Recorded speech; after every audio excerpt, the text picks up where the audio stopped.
everyone, my name is Notepad and I write games for fun, but what are we doing today? Well, today we are not actually going to be writing any games, we're instead going to be looking at a few. So, as you can tell right now, I have my handy dandy Google open, but we're not actually going to be looking at Google necessarily. We're going to be looking at 4 different games. Well, technically, about 10, about 9, but one's in a lot. But we're going to be looking at 3 distinct games. We open this up right here. This is our handy dandy PDF document. Here, what I'm going to do, I'm going to make it a little bit bigger for everyone. There we go. There we are. Yeah, it's big enough for everyone can read. There we go. So, we're going to be looking at In a Wicked Age, Meatbot Massacre, as well as Zaibatsu. We're also going to look at #Feminism, Nanogame Anthology. Those are our 4 games we're going to be looking at today. We're going to start with In a Wicked Age. Now, In a Wicked Age is actually a very interesting looking book. So you can already get the idea, like, oh, hey, this is going to be kind of mystic, weird. And you notice here, you don't actually see an actual name on it at all. Initially, you just see the artwork in the Wicked Age, and you get this little bit right down here. Again, we don't know who it's even by. Okay, let's keep scrolling down. We get our basic notes. Who, where, our hottest friends. We can't forget. We have to have our hottest friends here. No, not sorry, ugly friends. You're not around. So we got this, 4 oracles, copies of sheets, snack, dice sheets. We got our basic table of contents, but we also get this name. Now, some of you may know Mr. Vincent Baker. Mr. Vincent Baker is actually, if I open up his site,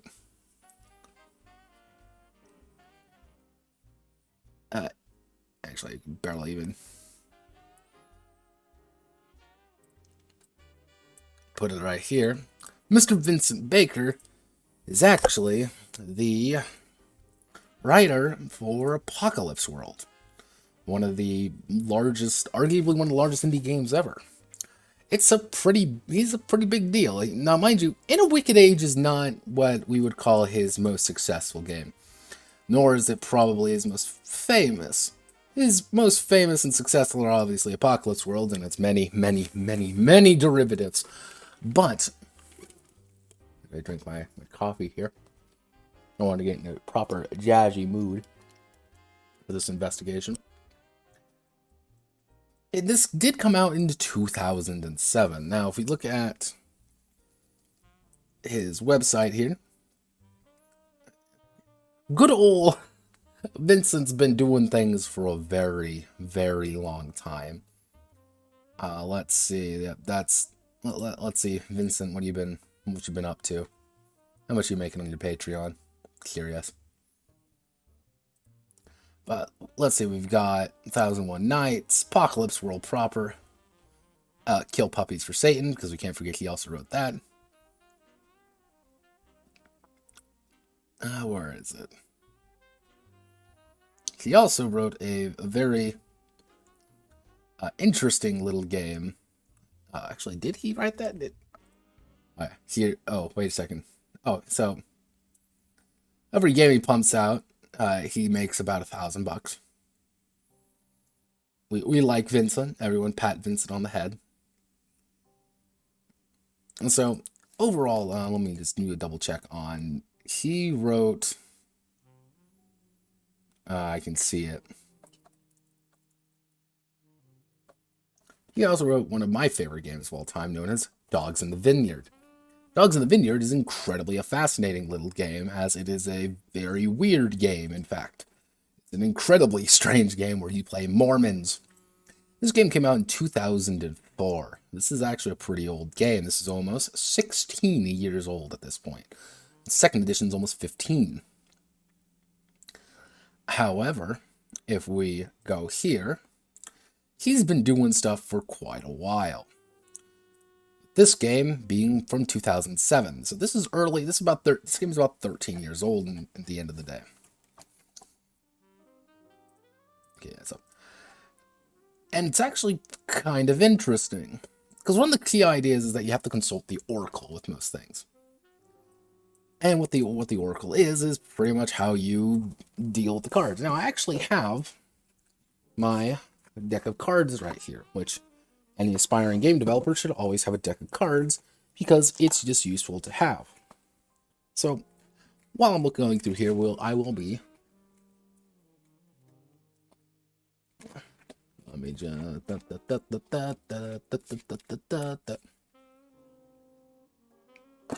One of the core things with Vincent is, for those who do or do not know, Vincent loves his narrativist games. He loves story writing. He loves games that are like stories. He likes things that perhaps are not the most mechanically complex, but make up for it. Instead, using narrative tools, narrative devices, or generally emphasizing the story more than anything. So, one of the key things here is that if we go through here, the idea is that you are kind of almost making a character based on these, for lack of a better word, the Oracle. Whatever these four oracles. Blood and Sex, God Kings of War, Unquiet Past, and Nest of Vipers. Now, there are others online, but they are very difficult to find. There aren't actually that many. And from there, you have to choose some characters. I actually really like this system, to be honest. I think it's a really fascinating and interesting system that really encourages people to kind of, dare I say, improvise their role-playing, because you can't really just say, oh, I want to be a fighter man, when you're rolling the God Kings of War or the Unquiet Past. You may not get Fighter Man that easily, or there may only be really one kind of Fighter Man available that someone else picks. Yeah. And the thing is, everything is available. Nothing is not available. If you want to play gods, you can do that, because the key thing is, I mean, if we scroll down a little bit, your characters are not strength, dex, agility, anything else.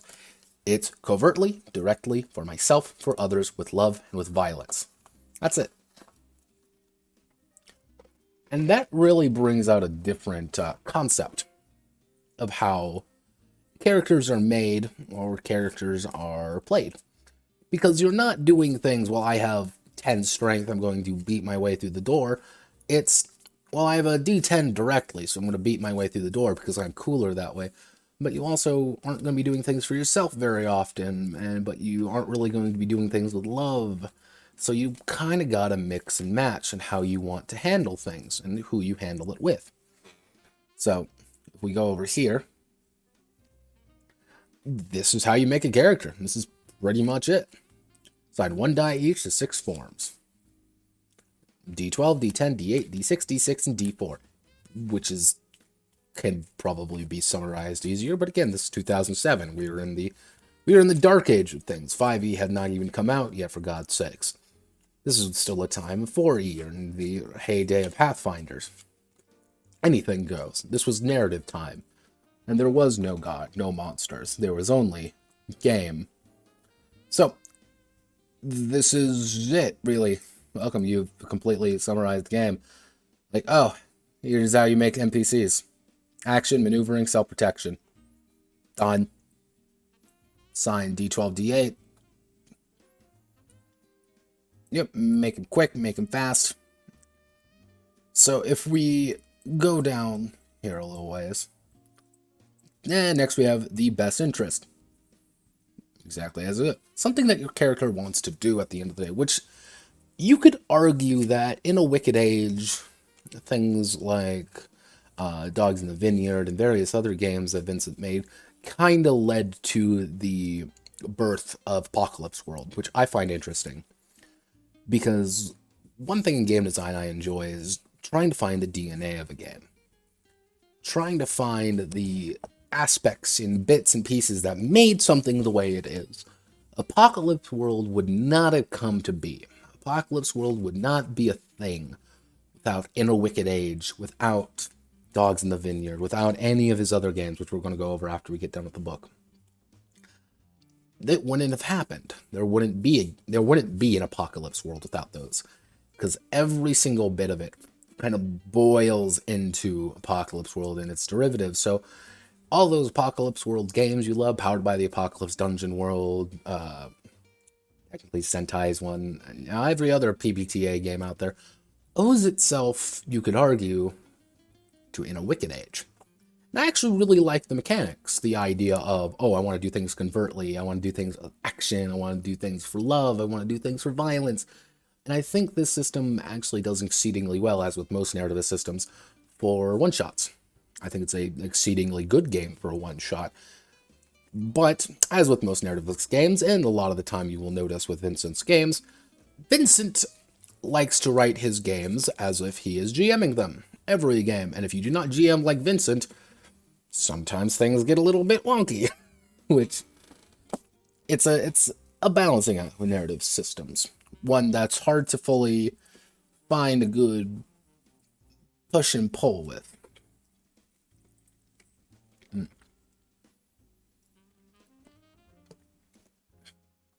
We would like to believe that every single game is made for every single person, but that's just not really it. But as we see here, we get to one of Vincent's key ideas is that you really want to do your best interest. This is not mechanical. None of this has any mechanics behind it. It's just what your character wants to do. And how you, yes, you, the player, want to do it.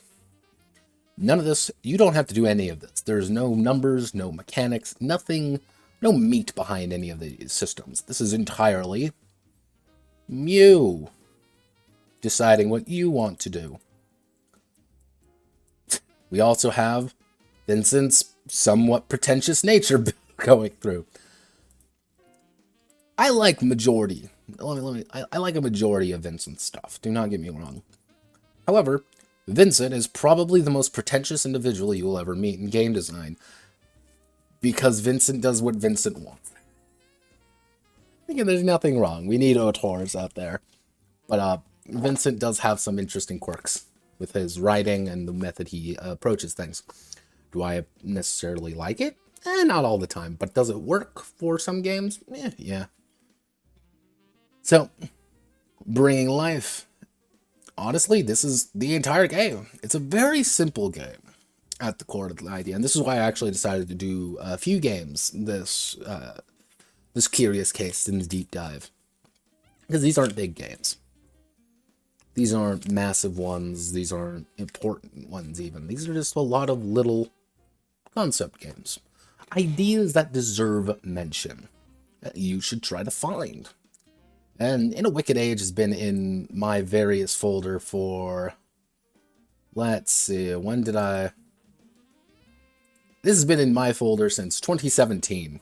This game is almost 3 years old in my folder, which is pretty damn old. Like, I like to cycle out. I have a lot of games in my folder, but a lot of them are older. A lot of them are just weird ones I find over the course of my adventures across the internet. This one's just been sitting here for a while. Do I occasionally reference it in some of my games? Oh, yes. One of the other things that Vincent doesn't like people killing each other very easily. And if you don't play with how Vincent wants you to play, you don't.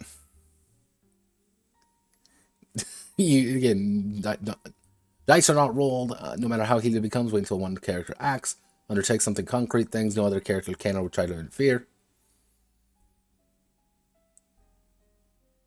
And yeah, that's it. Actions and consequences. This is a lot of...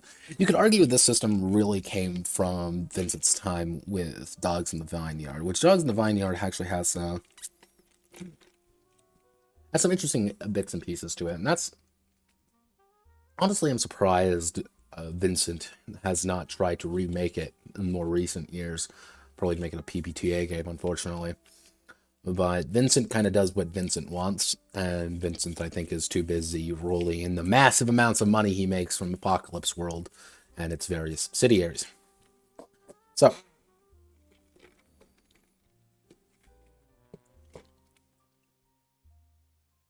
and yeah, it's pretty much almost a dice pool system in a way.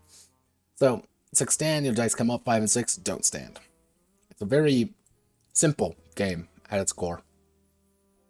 And at the end of the day, that's fine. We like simple games. Simple games make the world go round. We don't really need the... Honestly, if you had a lot of people's way, you wouldn't even bother with these. The dice are here to negotiate consequences. They're not really here to say you win, you lose. Binary failure, binary success is not Vincent's methodology. He also likes doing this. He also say negotiating consequences. By default, winner exhausts, injure the loser. Negotiate with the winner. Negotiate with the loser. And then the O list. Who owes what?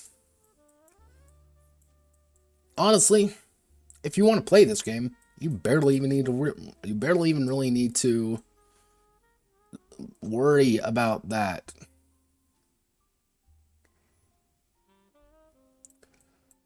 And if we keep scrolling down a little bit, you get to see my favorite bit.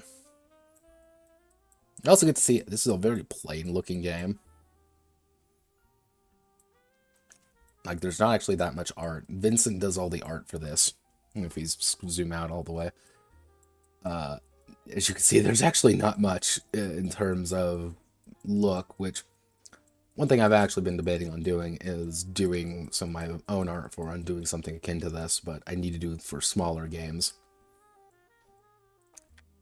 One of the other big things, too, is that this game does not like multiple sessions. It doesn't, because you have to you have to play with the new Oracle, and sometimes characters show up, but sometimes characters don't show up.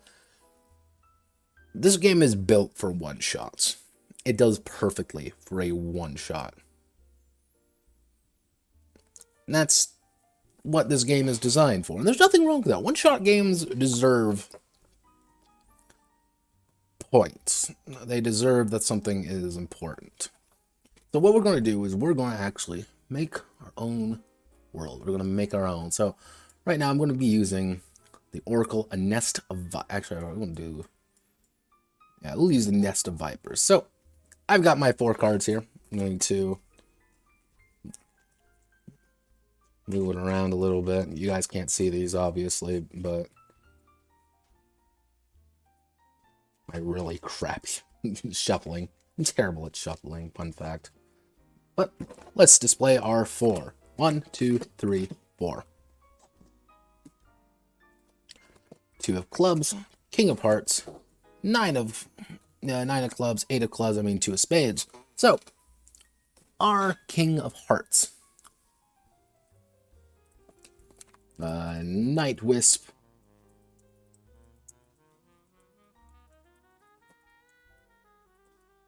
Night Wisp uses battle with magical potency. And let's go down to clubs. 9 of clubs. A move. 10 rival spirits. Oh god.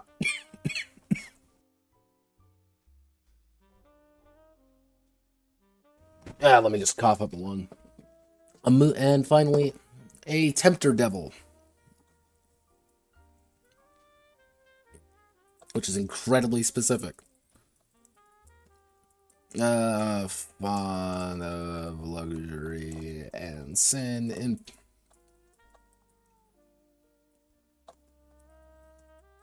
very moments within a stone crypt behind an old monk's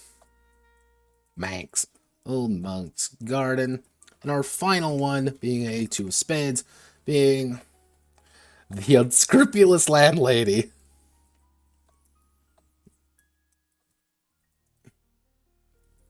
Of a road.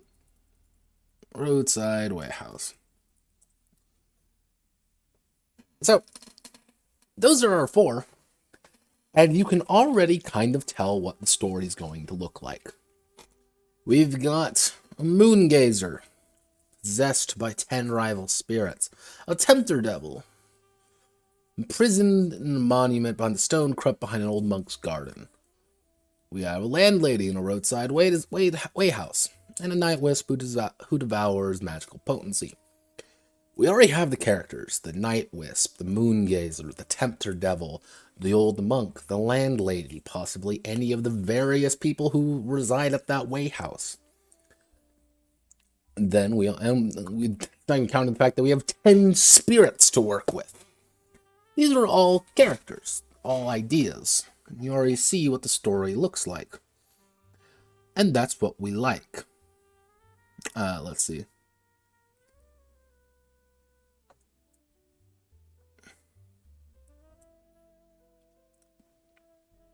Yeah, we also see 1999 is when this game kind of first began. So this game's about, roughly speaking, about 21 years old. So, but that's in a wicked age. It's a very simple game, but I like simple games.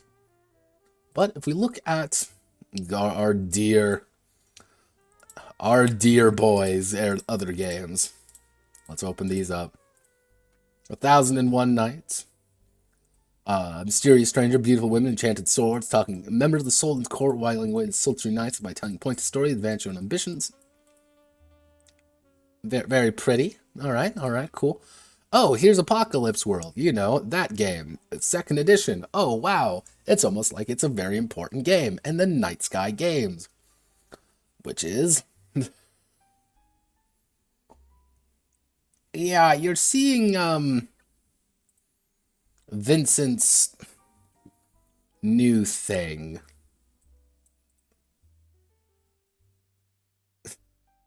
Vincent likes his various quirks. Lumply here is Vincent, and this is almost all of his various thing.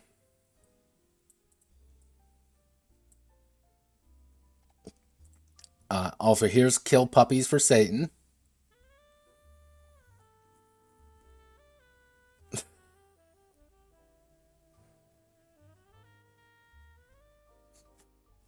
Yeah. This is a game that he made. Oh, well, let's... Oh. Oh, goodness. Who the fuck is this? Yeah, goodbye. Go away. Megui's Patreon. All right. Yeah, let's look. Midsummer Wood. All right, let's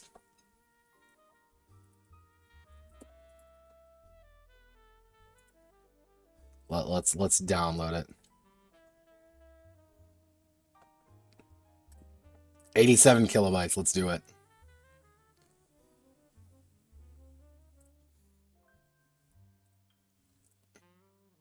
See, this is what I do. Wait, mobile frame 0. Wait a second.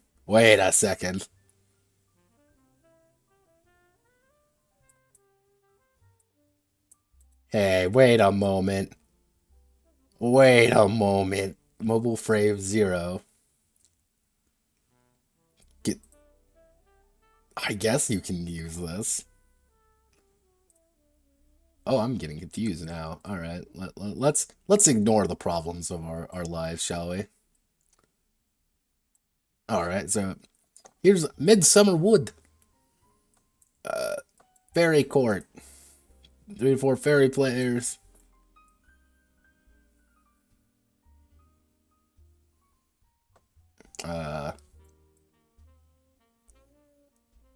Oh.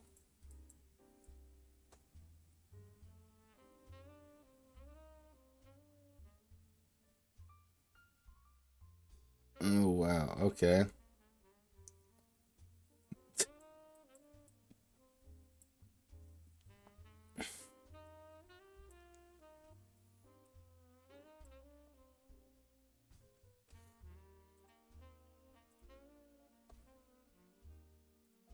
Vincent.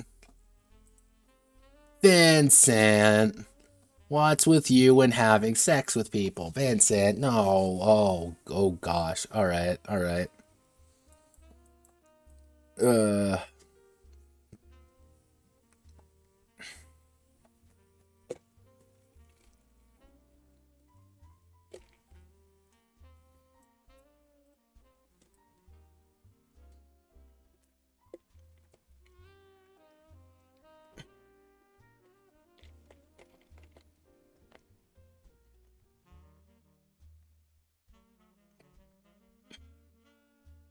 Not yet. We're still in the first game. Technically, not even really the first game, but more a look into our dear friend Vincent Baker, the man, the myth, the legend who wrote Apocalypse World, as well as looks like a Gundam game. He wrote a Gundam game, I guess, at this point. Motor party, like, very odd with our boy Vincent Baker here. He has a lot of games. A lot of very weird games. A lot of very little games that are very strange to look at. I didn't even realize how much there are.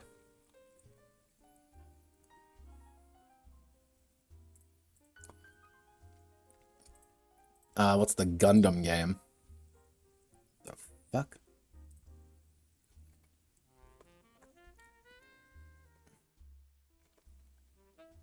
I'm not paying $2 for that. Fuck that.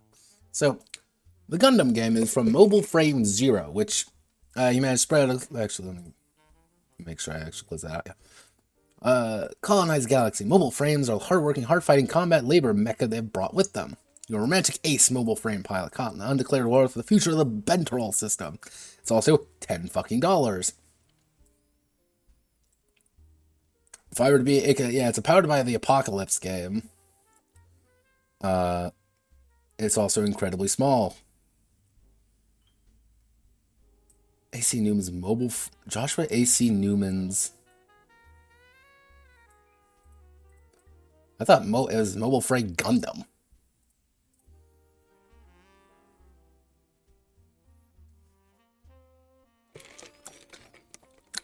Hey, don't write it off immediately. I mean, this is all I'm saying. This is the father of. This is the father of PBTA. This is Vincent Baker, the man who writes a lot of games for money. Definitely for money. He also wrote Kill Puppies for Satan. We went over in A Wicked Age, which is actually one of my... I actually really enjoy in A Wicked Age, which you can call kind of the DNA of the soul for Apocalypse World.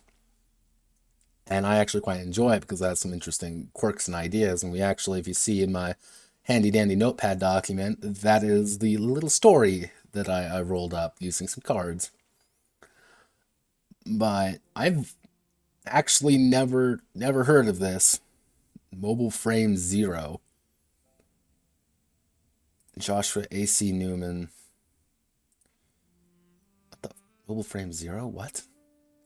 I thought mobile frames were Gundam. Is it something completely different?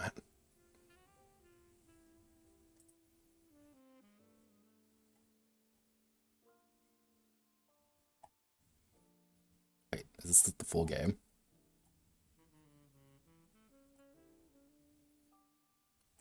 Wait, this is the full game. You just have the full game here. All right, cool. Oh wait, no god. It's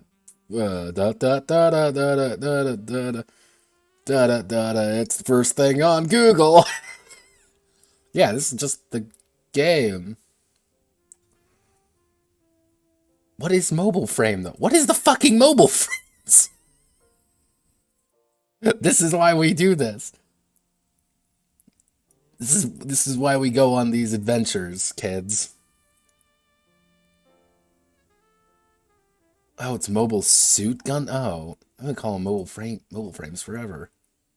But I guess, yeah, I got the book. I guess it's mine now. This is the, well, okay. Wait a second.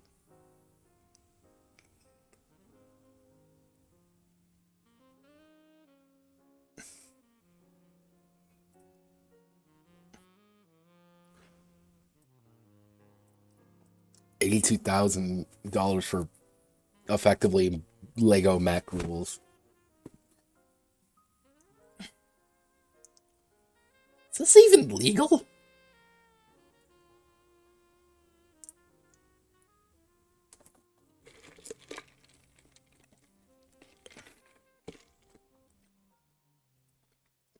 Well, actually, I assume it's legal.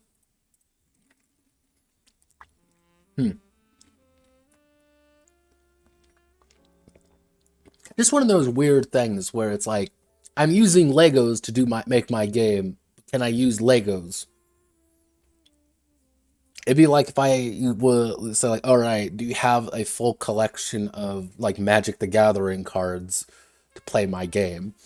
Like, pay me money for the rule book to play the game with another set of cards? Like, that's, I guess that's some weird legal ambiguity. Because if it's Lego, well, yeah, no, they're referencing Lego right here. Most converted of all Lego Mecha. Like, how many times did Lego mention the Kickstarter? 17 times.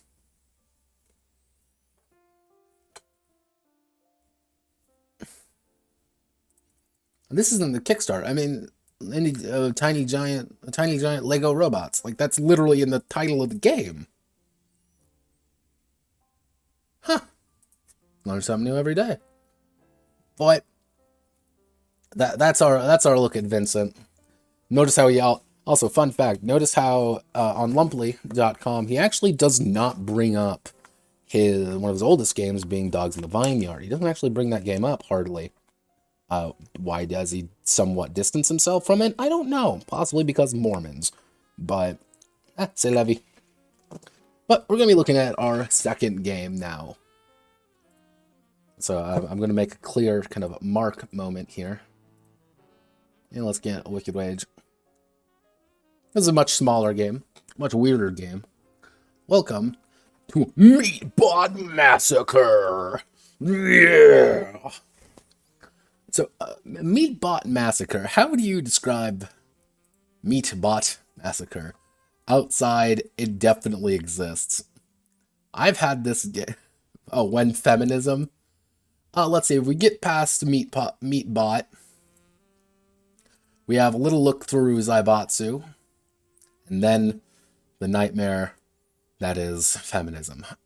If you can't tell, I'm trying to like delay it to that because I don't want to look at my like I don't want to go in. Boys, I don't want in. I don't want to read So Mom, I Made This Sex Tape by Suzanne Vigemo. I don't want to honestly, well, there's a second reason I'm trying to delay, that I don't want to drink the Soylent. Okay? I don't want to drink the orange, the pink chalk syrup. Okay? I'm going to have to get into the idea. I don't want to, but I'm ready for it. I'm scared, everyone, okay? We're going to look at Meatbot Massacre real fast. Meatbot Massacre is actually a very small game. As you can tell, it is literally 10 pages. And this, not even important. Here's a bunch of maneuvers and so. So, this is gone by Greg Stolze and Daniel Stolze. Not really even that big of a game. This is, the plot line can roughly be...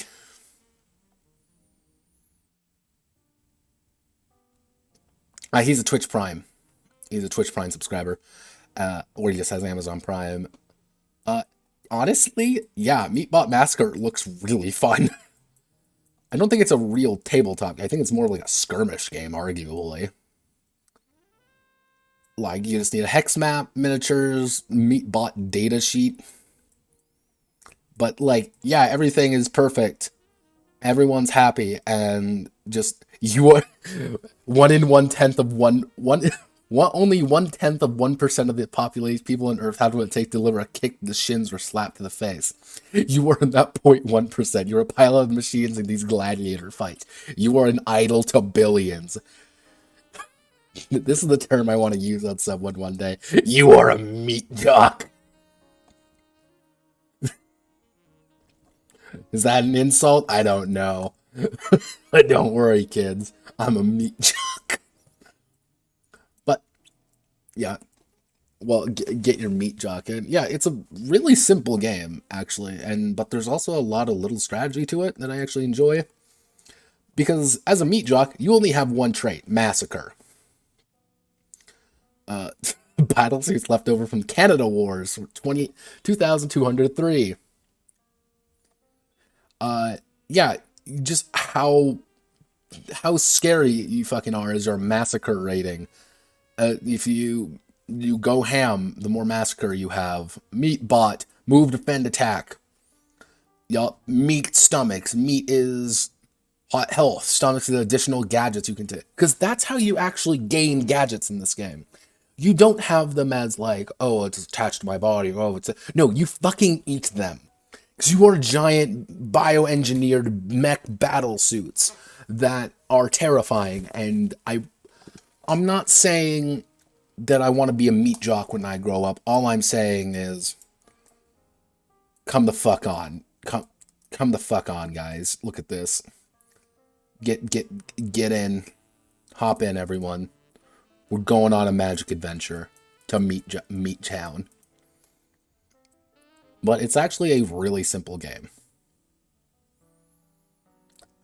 Because it's just like, you move, and you have to select what you want to do. Moving's D4s, defending's D6s, attack is D10s, and you can also grandstand for D8, for your D12. And this is actually a really interesting little cool mechanic.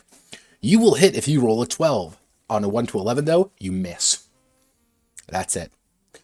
And the entire idea is, this is here to prevent people from doing ultimate, armored up super bots.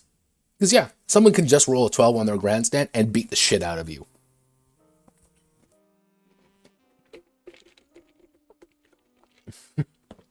That's it. And you can grandstand as much as you want. You keep grandstanding. Keep trying to, Hulk Hogan power smash your way into problems. Why? Because you're awesome. Because fuck you. That's why. And this is like your very simple meat bot. And yeah, that's pretty much it. Like, the rest is examples of people going through things. Here's half of me wants to believe this game was not exactly created to be like an actual game, more of a, hey, I want to do some cool artwork. Hey guys, I'm doing some cool artwork. Can you put this in a book? Be like, hell yeah, fuck yeah, we can. Because yeah, like, honestly, if I were to be like a conservative soul, I could probably run this in more on the idea of just like, hey, here's a TG thing. Let's do some Meatbot Massacre runs. I mean, come the fuck on. Look at this. Look at him. Someone's writing that. That's awesome. Man, here's kind of like how they do. We'd probably do. I'd honestly probably just do a tournament scenario and just have people design their meat bots. Because yeah, the entire idea is that you upgrade by eating the other person when you down them. Now, here's the odd thing though. If we go here,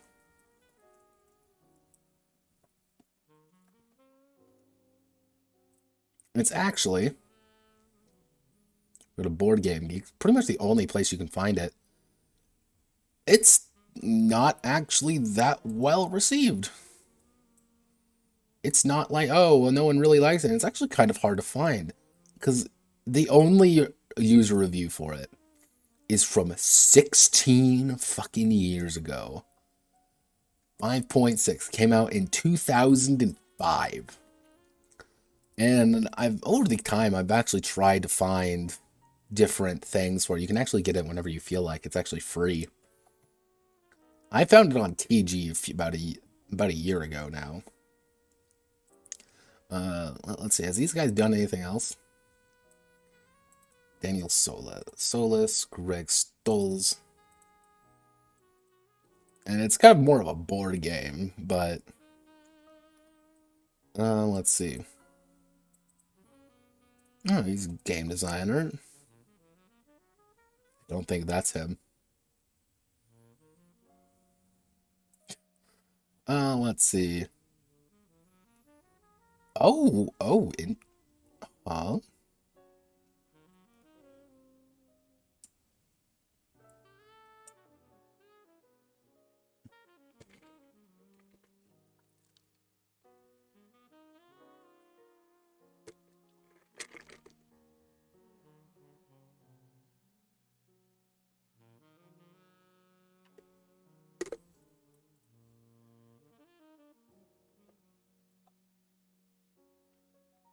Huh.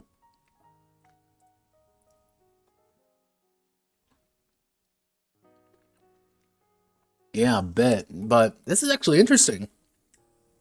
This guy wrote the original Usagi Yojimbo game, the original Unknown Armies. Fuck, I didn't even know this. Godlike, Wild Talents. Wait, he did Rain? Oh, fuck. I remember Better Angels. That was a really weird game. I might do a deep dive on that one day because it's a very funky game. Very cool, but very funky. He also did the new Delta Green from 2016. That's actually... Yeah, this motherfucker did Wild Talents. Yeah, this guy who made this little quirky game. This Daniel Solis is kind of the kind of the loose end here, but he's probably just I'm actually here. I wonder who did the artwork. Design and art direction, Daniel Solis. So if I were to be a betting man, Greg probably wrote the rules. Daniel did all the design work for everything, how it looks, all the artwork, probably not all the interior artwork. Interior art was done by Orion Boret. Cover art by Thomas Manning, but I think Solis was the one who. Solis was the ideas guys. Greg there was the numbers guy. But yeah, look, this is. I won't say this is an incredibly this is not a bad resume. It's kind of, I didn't even realize that. Yeah, this is why I do deep dives. I want to take a look at these things. It's kind of interesting because I like Meatbot Massacre. It's kind of a weird game. Kind of came out of nowhere, and I wanted to look at it. I was like, this looks like a kind of a weird game, and I like the look of it. I like the idea behind it. It was a unique concept, unique pitch. But yeah, no, this is a pretty impressive. I wonder, does he have it on his website?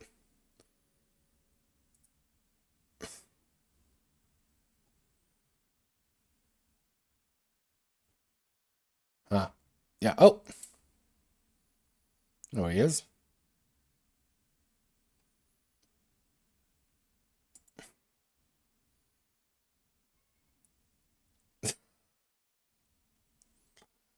What the hell? It's a but.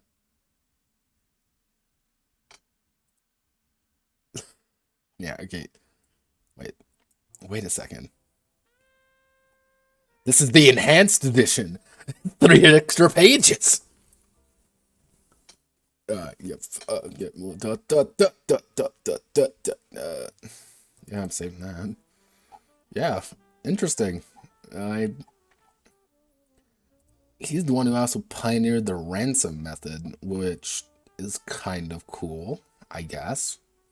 Ransom. Wait, has he done all of these?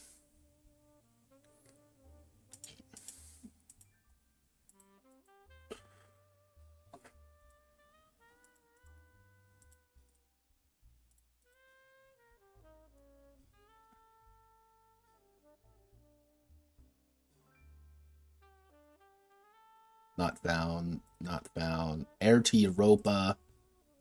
Belle of the Ball. Looks like he does a lot of board games.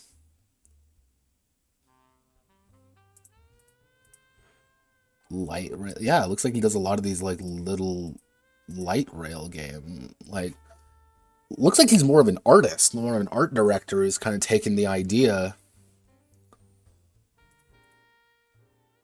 Yeah, it looks like this is honestly, these are kind of games I would play. It looks pretty fun actually. Why the fuck is Paizo here? Alright, Paizo's here. Paizo, I don't know. Solar Senate.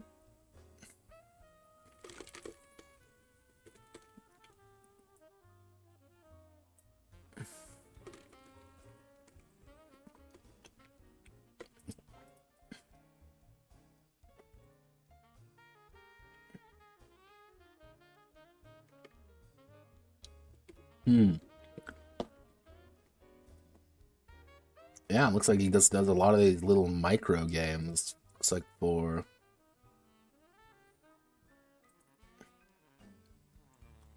Dice Hate Me.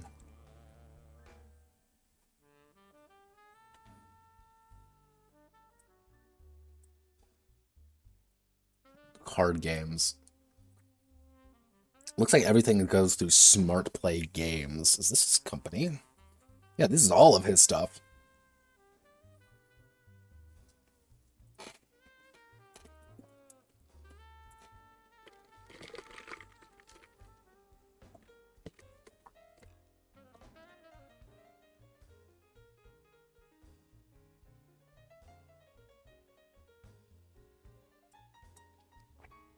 Yeah. All right. Interesting.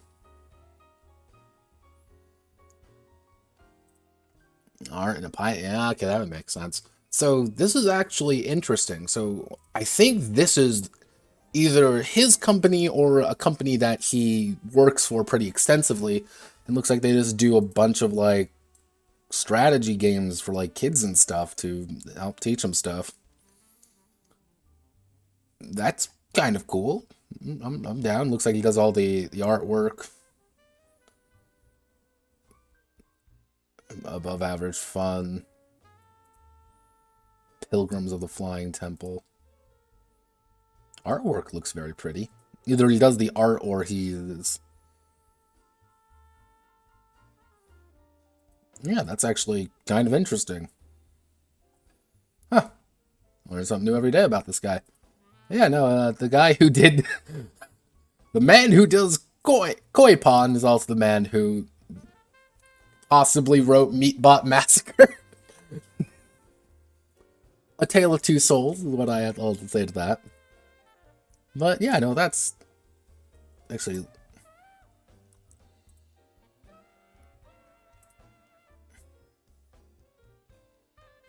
Yeah, that has to be his. This has to be his company. Or at least someone, again, he hasn't invested. Let's see. Oh, all the Unknown Army supplements. Oh, he did the Feng Shui. Feng Shui? Oh, wow. Wait, the motherfucker did Nomads? Hell yeah! Nomads was the kick-ass. Oh, wow. I fucking love Nomads.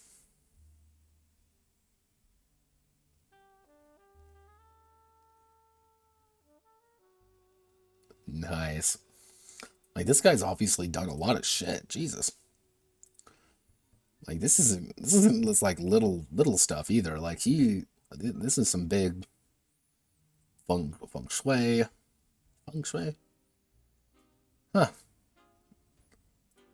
I think we learned a little bit today. You know, Greg Stolze.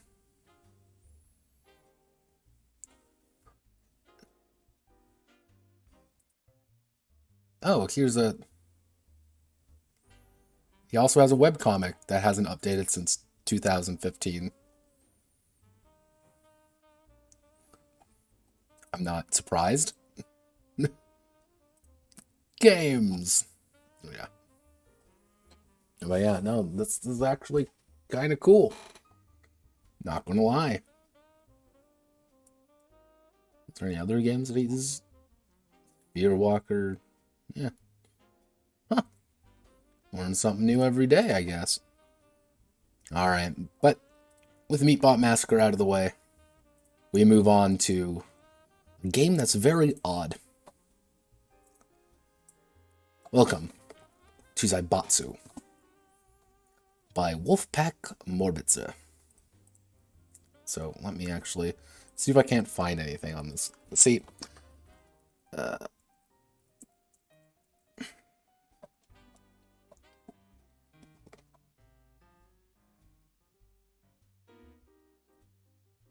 The only thing that he's actually done is Zaibatsu.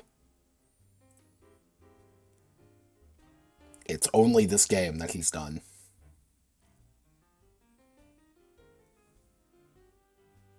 "27 pages," it says. I only have, 27 pages. So, one thing that I actually really enjoyed about Zaibatsu, outside the look, mind you, I love the look of this game. Very simplistic, very clean, very bizarre. You get the idea that you are in a very bizarre little world, and the fact of like, oh hey, all the stats could be summarized as SMEC, swiftest might, exploitation, knowledge. And this 2-action system I actually really enjoy.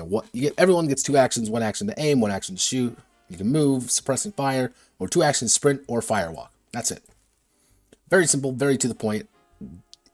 Yeah, it gives it. The thing is, when I was reading through this the first time, it always gave me almost I would dare say, Hotline Miami vibe to it.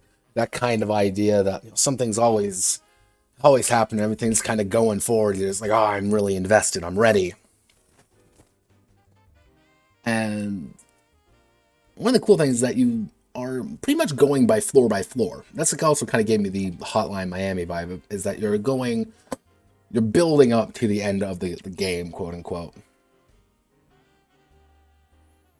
Is that you want to quickly go through every level. Just like, okay, kill everything, go. Kill everything, go. Kill everything, go. Kill everything, go. And that you keep wanting to keep rolling high, rolling high, rolling high. You get weird things like cybernetics. Increase health by a total significant. You also get bits like this, which are nothing, which not perfect, but again, this is also the combat section, which is very odd. Roll a 1d10. 6+ you hit. That's it. Ammo, very simple, very easy. The fact that it's like, oh, here's a bayonet pen.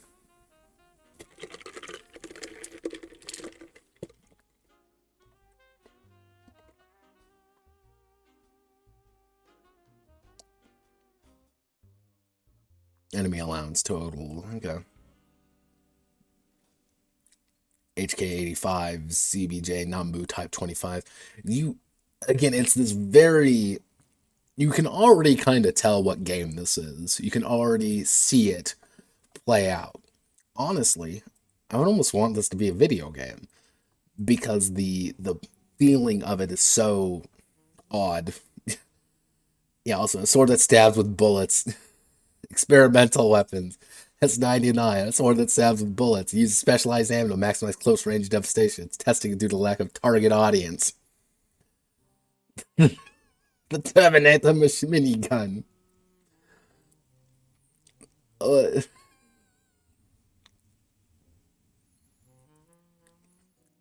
semi-automatic carbine chambered with 23mm slugs capable of punching a hole in an engine block. Focus testing to find the perfect mall ninja sector to market to, leading toward the Costa clan. Minar. Micro-nuclear anti-armor rifle. Yeah, it's a gunblade. It's literally a gunblade. Or more accurately, it's a gun that shoots blades.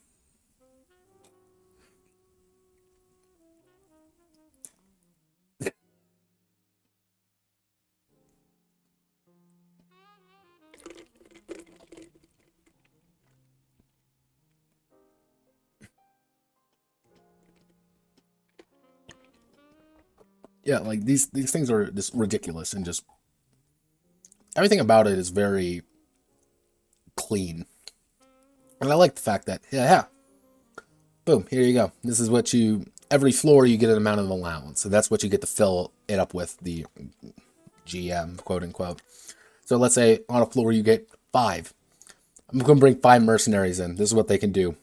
Here's their smec. Here's the common weapons. Here's their health. This is what they are. Boom, done.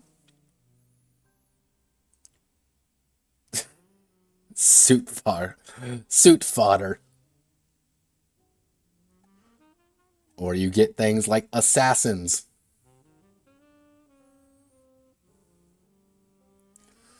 My favorite are the pigskins. They're literally just like genetically engineered super soldiers that just kind of exist. Why did a pack mountain take the hook up to the soldier?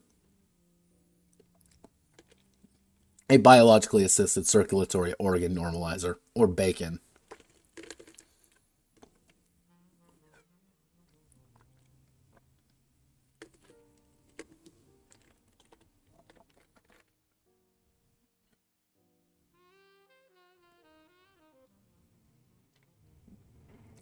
Two-man armored vehicle designed for an office setting.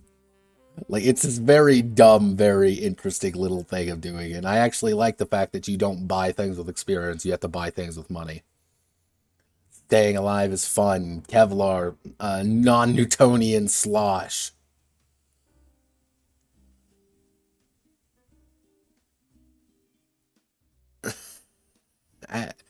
It's this very... Oh, wait.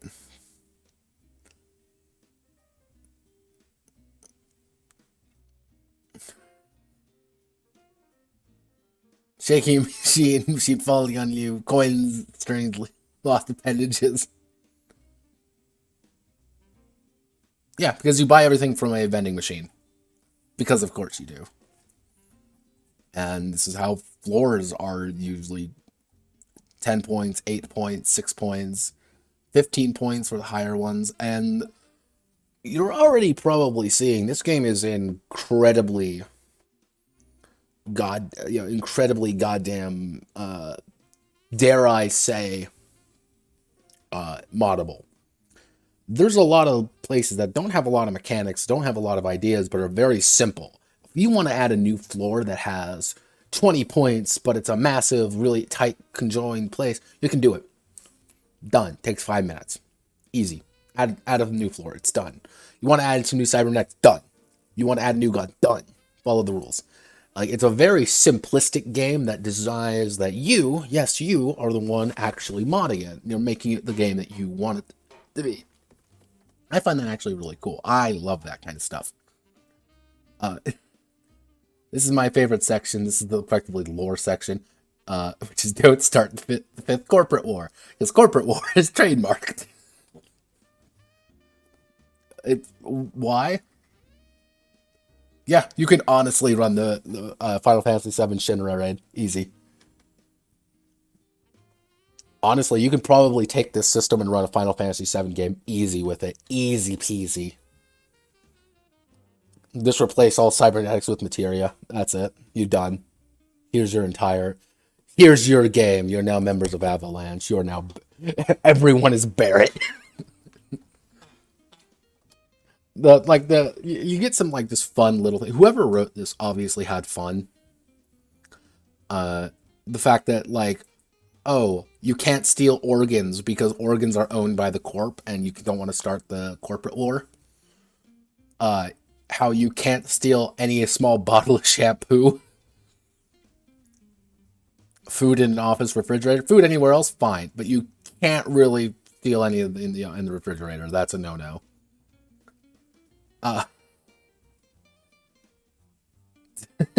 Everyone's Barrett. You're Barrett. I'm Barrett. Well, that's like anytime you play a game, everyone wants to immediately become Cloud. Just everyone's Barrett now. Yeah, also family pictures. Families belong to the corpse.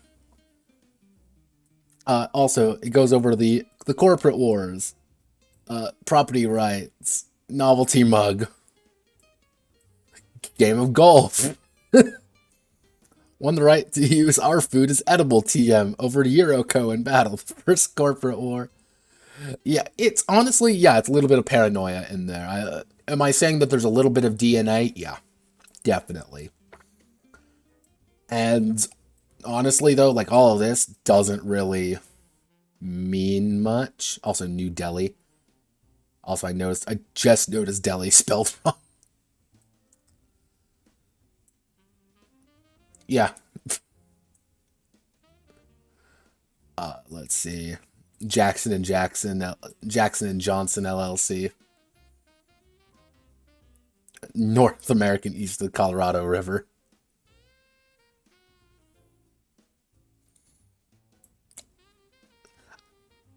I hate it, but I love it. I hate it.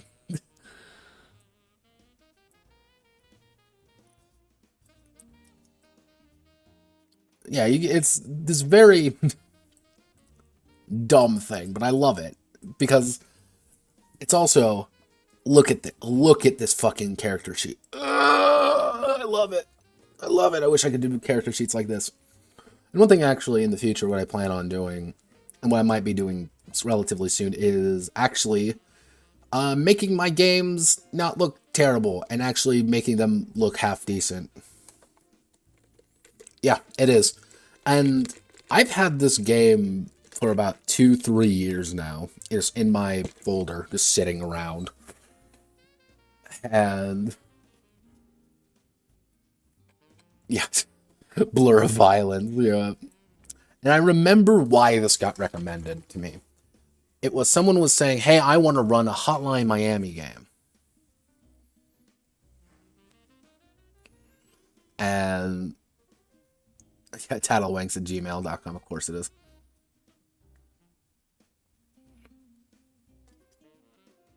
Why would I do that, Toast, when I can do it for free? Yeah, there was a point, I referenced Zaibatsu quite a bit when I was writing, High Speed Death Machine. Because I wanted to get some of the feels across for that, just the ultra violence behind everything. I didn't go full ham on it, but once I'm going to have to be rewriting High Speed Death Machine eventually, so I might actually refer to it a little bit more. But look at that sexy god. I want to put that up on my wall for God's sakes. Look how pretty it is. But overall, that's really all this guy has done. This is the only really bit about it. Came out about 5 years ago. Let's see, is there anything else I can find about? No, this is just the book. People have no reviews, no anything, but people average rating 3 ratings. It's got like 1 2 ratings across the board. Okay, you get it for free.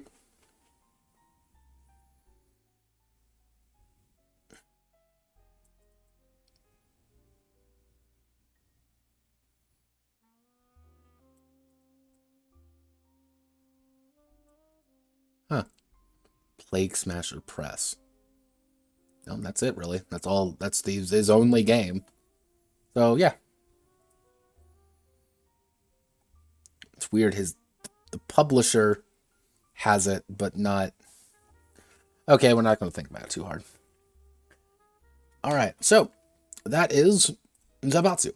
A very pretty game. I like it. It's a simple game too. It does everything it needs to do and nothing more, nothing less. It is an elegant game, something that I think every game designer should strive for. But now we're going to be doing something different. It's time, everyone. I'm going to finish my coffee.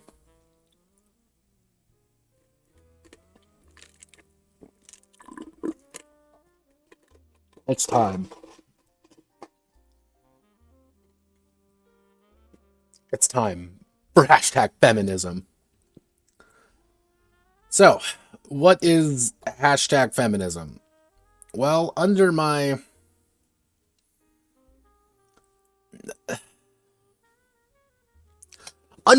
expert deductions and, just general look through things, hashtag feminism is exactly as it says. It's an anthology, nano games, which nano games are an incredibly fascinating little phenomenon that's popped up probably in the last 3-4 years, I believe. They were popular before, but really kind of hit their stride now, which, mind you, are rampantly abused by people I refer to as bad faith actors. But all a nano game is that it's an incredibly small game. That's it. Very small. Very to the point. A lot of them are you can argue a lot of them are one-page RPGs. They're these really simple, easy to do games that have nothing really.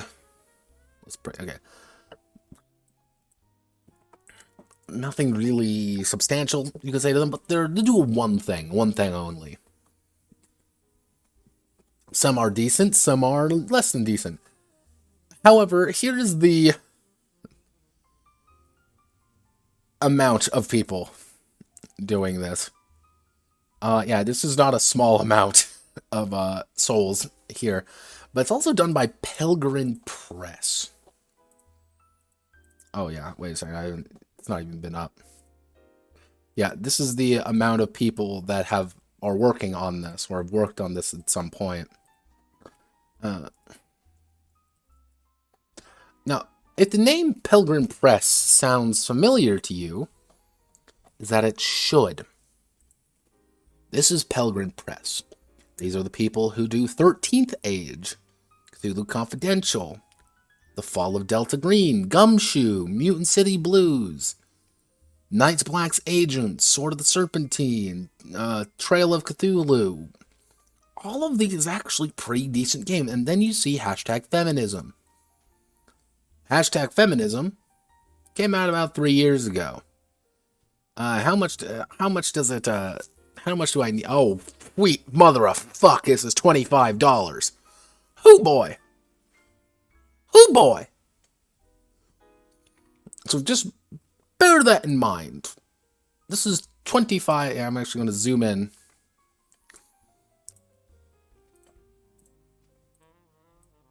This is $25 for all of these games. Yes, hashtag flesh. Now, mind you, in my personal server, in my personal Discord server, wink, wink, wink. If anyone wants to go there, please visit it. I definitely need more bodies. However, I made some rules. All of these ones are things that I rolled for in the various categories. I'm going to go over the various categories and why they're a little bit weird. But the ones I'm definitely not looking for are So Mom, I Made the Sex Tape. The Gray Zone, which is going to be a very oh boy, that's going to be a game. That's going to be a game which I'm going to have to read, and I'm going to have to get ready for. And finally, A Girl, a game for boys. But hashtag flesh is actually not one of them that I'm too in. However, I secured hashtag feminism, a handful of nano games, through strategic. I'll refer to it as a strategic partnership with a certain powerful feminist figure in the community. And I received this copy. So for free. So just bear that in mind. Now, one thing to note is I've actually played Hillfolk. I actually really like Hillfolk. Also, if you want the PDF, it's $15. That's the actual book. I've played Hillfolk. I actually really like Hillfolk. I actually liked the proud feminist ally known as Toast.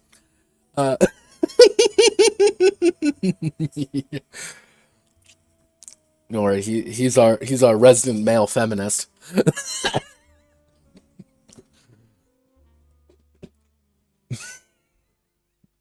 Toast is turning the stream around and crashing it into the river. There will be no survivors. But I actually like Hillfolk.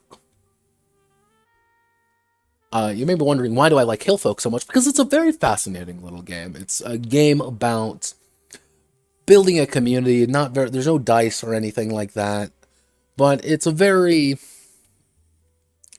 fascinating game you want to at least play once, and I have played it once, and I had a lot of fun. I actually kickstarted, not a really sequel game, but a game similar to it called Malandros, which is about the kind of the post-Empire of Brazil and kind of the setting and this thing, because I like the book. I like the ideas. I might actually do a stream on that, because I enjoyed every part of the game. It was a very pretty book, and some of the other ones that I really enjoyed, such as Razor Games of Sydney, there was a Martian colony one. It was some really cool things. And it was all about building a community, the who's who, are we friends, are we enemies, and it's very narrative. I like narrative games, don't get me wrong. I like narrative games because you can do a lot of cool stuff with them. It really depends on your players and GM. While I don't subscribe to that as a designer, I do subscribe to them as a player. I actually enjoy those kind of games when they're done well. But while I get ready, I'm gonna I'm gonna leave you on this page as we get ready. And just remember, $15, $25.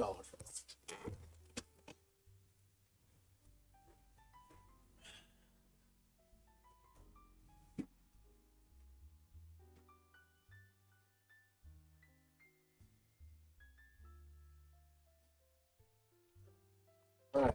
So I've got my drink, my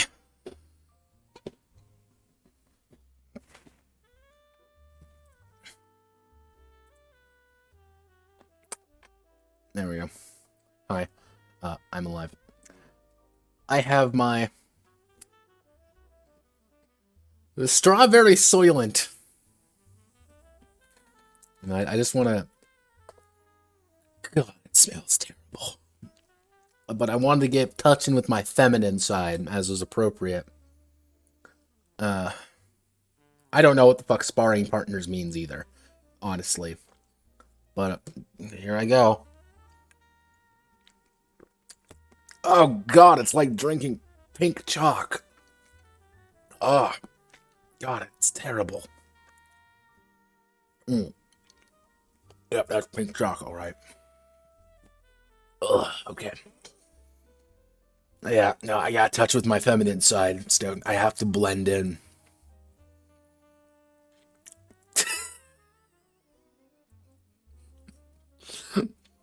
Don't worry, everyone. We're feminists by necessity. Uh,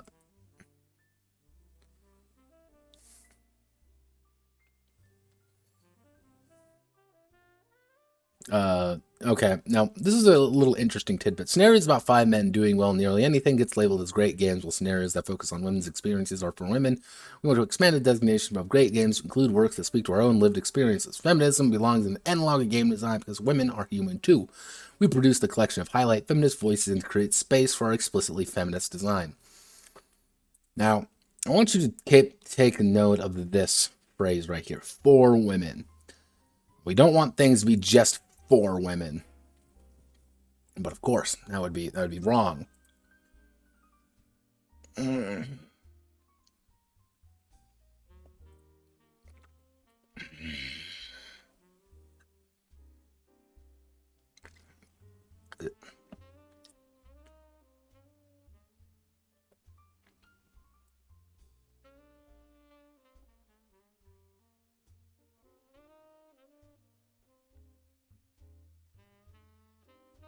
Also, I hate the fact that this is not capitalized. Bell hooks. Alright, so here's our 3 designers. Now, here's our various bits. We have romance, women and the media, body, the digital age, on the move, playing well with others, at work, difficult decisions, violent encounters.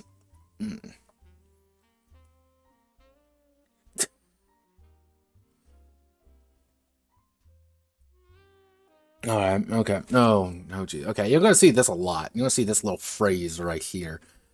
Freeform. Now, I don't like freeform games. I know I just did an entire little thing about, hey, I really like, I enjoy even narrativist games. And you may be wondering, why don't you like freeform games? Why don't you like those? It's freeform. It's pretty much like that. Freeform to me always has the let's play pretend aspect to it, while narrativist games actually have some meat to it. Yes, that was about tweet. It was about Twitter. Yeah, her last tweet. Microgame exploring being a potential victim of a campus shooting event.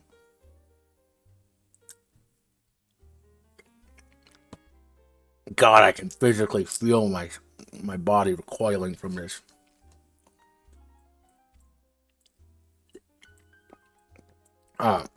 So the games we'll be doing, because I didn't want to go through every single one of these, because again, this book is 100 pages long of games, and not terribly good ones.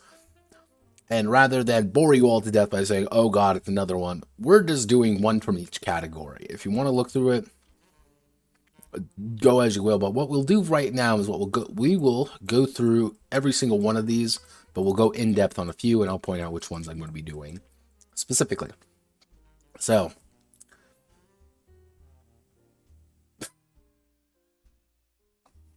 actually, what I should do, scroll down a little bit. This is the feminism scenarios. 34 feminist narrative nano games.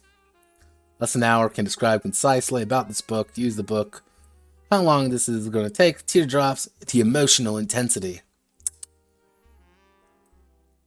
It also has the classic player safety thing, bring your X guard, your X guard and such. What's role playing games? Don't be stupid about it. Here's your big old flower that's going to absolutely murder my poor computer. But let's go through our various ones. Now remember, this is how much time, how many players, how much time, how intense it is. So, yeah, you like X cards. X cards are still used, which I'm still completely fucking baffled about, because they're so fucking retarded. And I can, like, they're dumb. They're just dumb.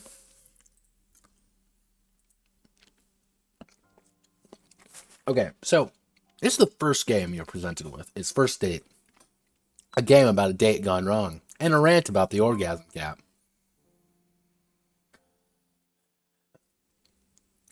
A game of hookup, crushes, and scoring. And this is what was the first one I randomed. Spin the Goddesses. A kissing game of lesbian witches. Help. And Woeful Disregard. Mind you, these were chosen not by purpose or reason. These were chosen by dice roll.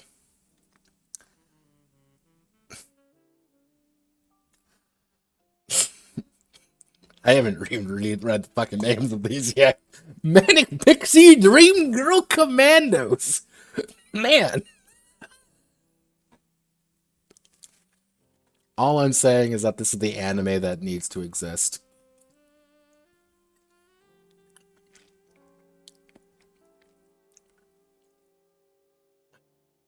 "6016, the only historical source of the 21st century, is a collection of clips from the soap opera Love, Lust, and Lack of Trust."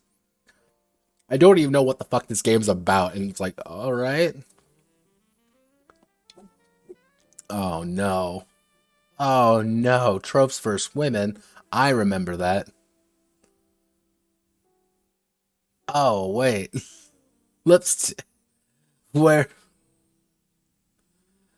it's not Sarkeesian, even though Sarkeesian has apparently blessed us with big titty Mandos, which I have nothing wrong with. So thanks you, Anita Sarkeesian, for bringing true feminism to the world by giving us big titty Mando tomboy GFs. Shine on. Oh god, I have to drink more chalk. Ugh. And this is the game that we're going to be working on. You come a long way, baby. A game about gender, cultural, and ethnic representation in the movies. I actually had to do a class that was something akin to this, which was the most boring fucking class I've ever had the displeasure of taking. Okay, so that's Body Restrictions by Frida Karlsson Lindgren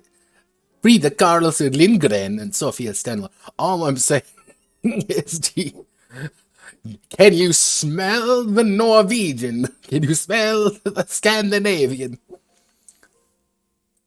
A non-verbal game of how we are not we are and aren't allowed to move together as two genders. Mentioning three. Mind you, this is 3 games on 3 pages. We don't talk about that. They're not Icelandic.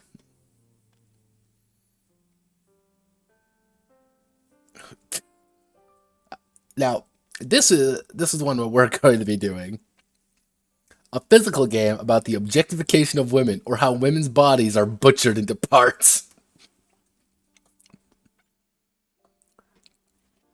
And I was actually very happy when I rolled this one. Because there is a fucking Japanese board game that I've been hunting for, and a guy said, "Oh, I'll translate it when I get it." He's not translated it yet, and I fucking want it. But it's effectively like this. It's a really screwed up board game because the entire idea is like, oh, all the players are people who have kidnapped a schoolgirl, effectively, because of course it's fucking Japan.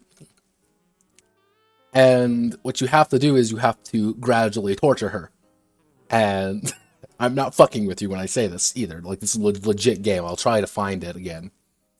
And you do that by playing cards on this, like, not kind of like a mannequin of this girl. So it's like, okay, but if all the, like, I think it's 2 parts get completely removed, or her head or torso are damaged beyond repair, she dies and the game ends.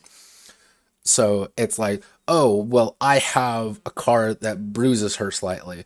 Oh, well, I have but I have one that bruises her leg. I have one that bruises her chest. I have one that cuts her arm. But if you cut her arm, you can't really bruise it anymore. So it's like this weird game of like, yeah, it's I'm not kidding when I say it's that. It's literally a girl gal game. It's very strange and it's very odd, and I wanted to play it because it looked actually kind of interesting. Because if you kill her, you lose. But you also you keep wanting to do the most amount of damage to her without killing her to make sure that you win, quote unquote. And it's kind of that back and forth of like, all right, if I kill her, I'm going to lose. But if I don't kill her, if I don't kind of keep pushing the boundaries of this, she's going to live. And, I'm not going to get enough points to actually win. So it had that weird push and pull to it. And I'm like, this is actually a really fascinating, gameplay thing. It was like, it's a weird Japanese game, though. And I love weird Japanese games. But here's The Digital Age. Selfie, an intimate game about feelings and images. And this is the one that we're doing. So, Mom, I made this sex.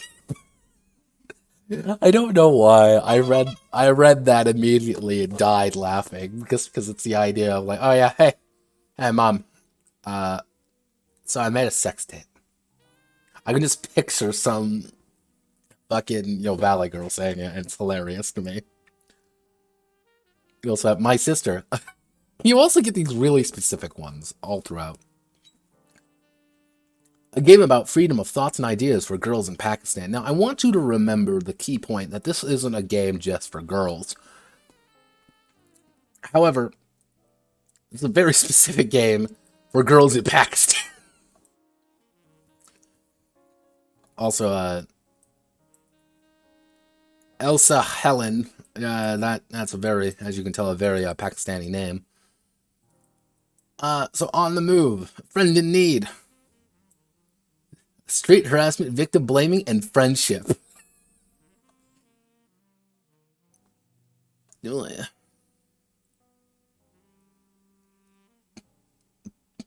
You know what? Let's do let's do a little investigation. So again, let's say $15, 15 USD to.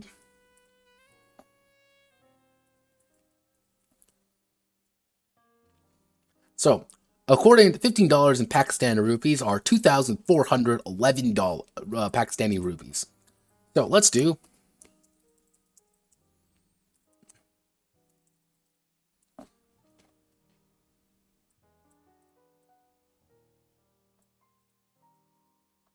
Yeah, this is the annual income. It's $420. So let's let's do 420 divided by 12. 35. So you're making about 35 USD. So it takes it only takes about half a monthly income.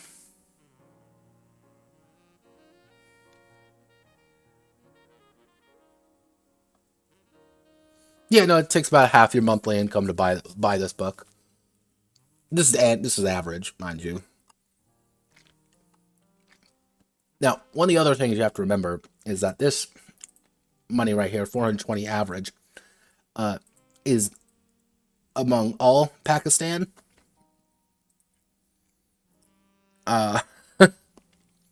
So if we're to be, let's be completely conservative here, and probably the average we're looking at is more along the lines of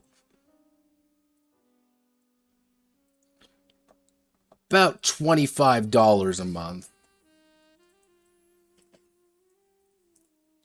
So you're looking at over half your monthly income. Yeah, well, in Pakistan they can work. They can, but they're not exactly working in what we would consider like heavy labor or anything. They're like teachers. So again, they're not making a lot. You'd be relying on your brothers or your husband to actually pay for that. So yeah, about half your annual income will go, half of your monthly income will go to buying #feminism.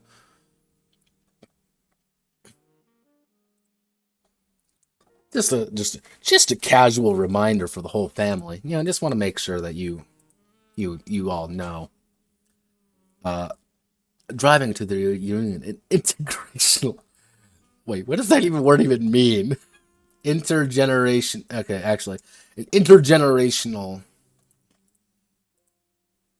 game about four black women trying to understand each other as they drive back for college reunion. There should be a there. No, you don't say, Toast. You don't say brothers and husbands won't be buying #feminism for their daughters and wives. What are you talking about? Catcalling. Support the harasser or victim. You need 4 people. I want you to remember, you do, for my sister, you do need 3 players. No more, nor less. Four players for each of these. Playing well with others. How to be Ava White.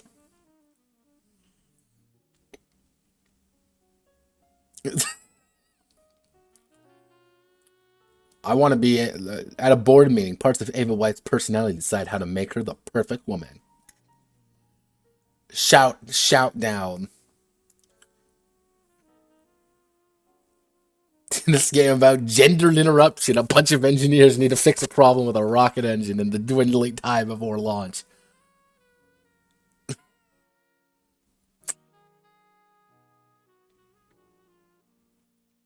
A women flight attendant.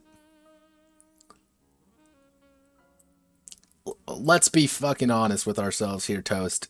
It ain't going. It's 6 pages. I want you to remember that. That is 6 pages for this single game. I'm not exactly having high hopes.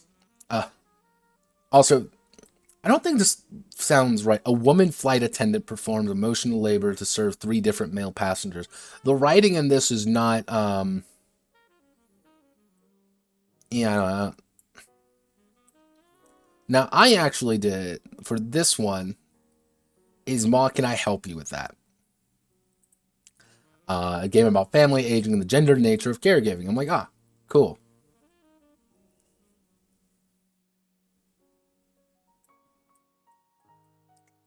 So here's at work, glitzy nails. Again, this is a game, games for everyone, not just women. So let's take a game out of nail salon, everyone. Stripped. A game of stripping out the stigma. President.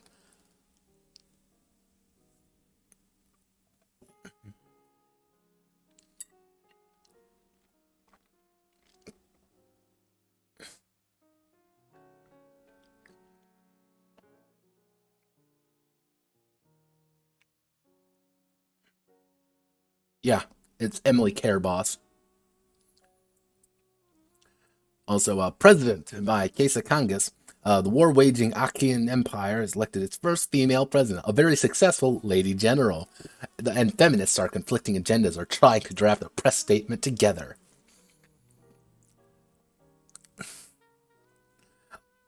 Curtain Call, a LARP about the experiences of women in the music industry over the course of 4 decades. Here we are doing, which one did we do? Oh, we were doing Stripped here. Because I'm like, this is ridiculous, I have to do it. Now,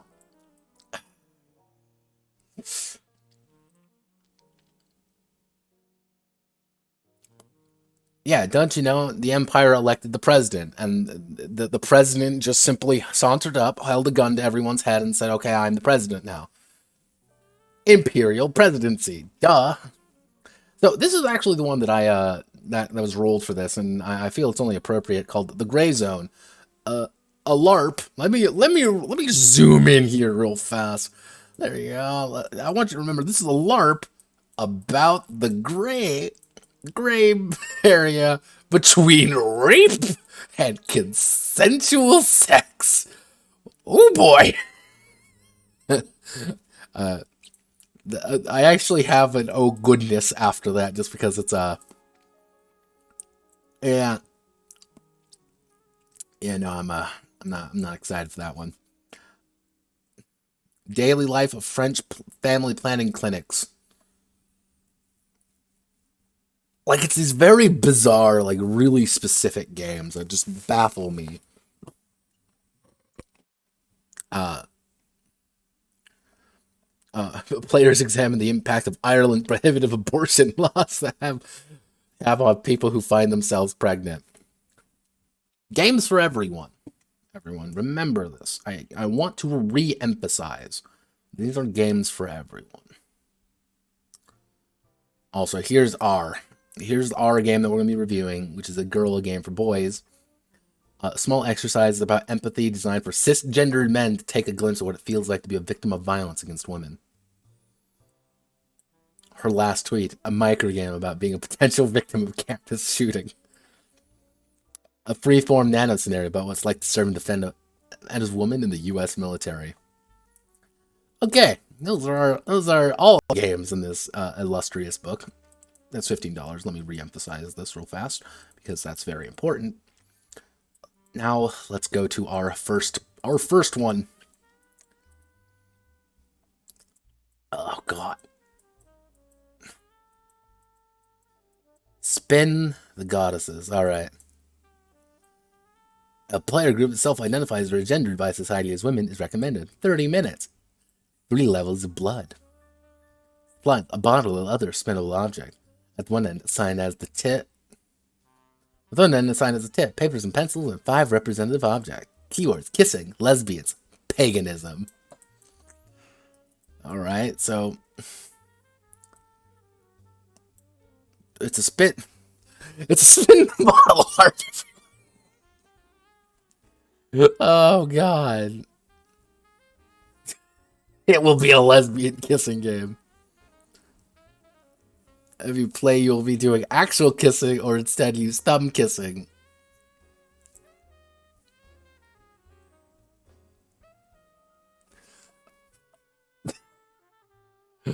Cup their face in your hand, placing your thumb lightly over their lips. When you lean in to kiss them, your thumb should be between your lips and theirs.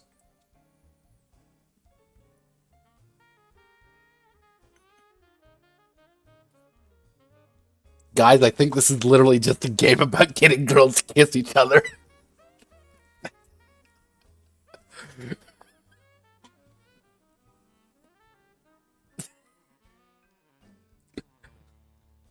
I actually think this is literally just a game to have people make out. Like, that's... Oh, God. Am I getting it more?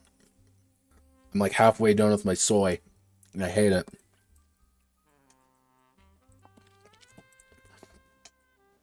If you're not a lesbian, have an open mind or to try it. Yeah, this is literally like, oh yeah. No, we actually aren't. Self-identifies or gendered by society as women is recommended. We're not encouraged to. Unless you self-identify as a woman. Stonebeard. What you do, I'm not judging. This is like, hey, if you're not a lesbian, I mean, that's cool. All Coven of Witches, taken from an inherited Book of Shadows called the Book of Love and Dedication. Light magic will do spells first thing after arriving. The witches are Ava, Mistress of Ceremonies. She's used to reading the instructions and explaining them. The Shy One who inherited the Book of Love of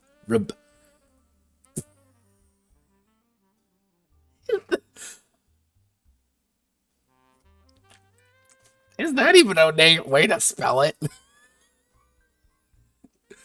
I guess. Wait. Oh, God. Oh, Lord. Coming full circle, everyone. It's coming full circle. Rebecca's a Hebrew name. Oh, Jesus. Snare. Oh. Oh, okie dokie then. Okay, it means snaring. Oh, okay, so Rebecca, everyone loves her. Okay, that makes sense. Lisa.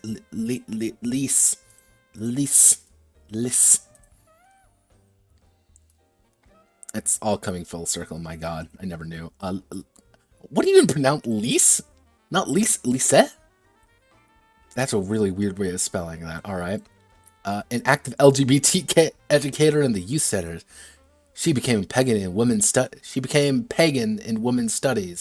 Wait, actually, okay, now that is right. Always encouraged others to look at gender as more fluid. Mariam has deep roots in Abrahamic mystic traditions. Out of her close family, she has only come out as lesbian to her mother.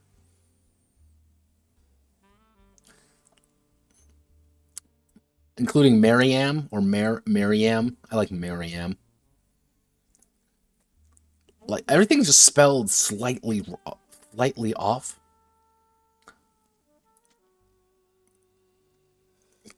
Out of her close, she's only come out as lesbian to her mother. Karina, or Karina, new to the group, but enthusiastic and a quick learner. She's trying to figure out the others' work ethics. Others' ethics will work for a bit by... Okay, so what are we supposed to do, actually? Let's... okay.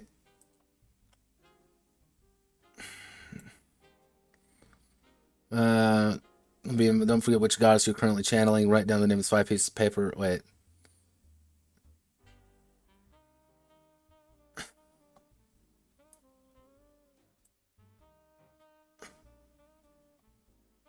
I think they misspelled something, guys. I think they misspelled something. Spiritually fit. Write down... represent the essence of the goddess. Threefold aspects of the Morrigan. Morrigan.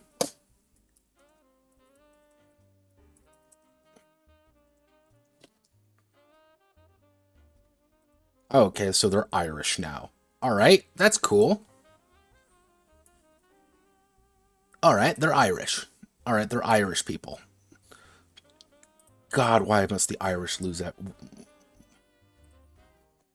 How can I forget the great, the pagan region of Ireland?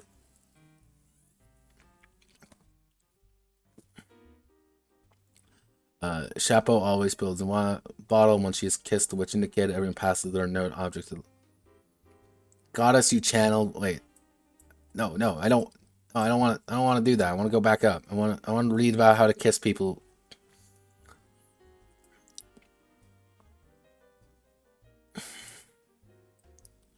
Okay, which goddesses can I channel? Channel, leave your body. Start the ritual. Open the circle of blessings, the bottle, and the objects you choose. Have a bottle in the middle. Hold one object.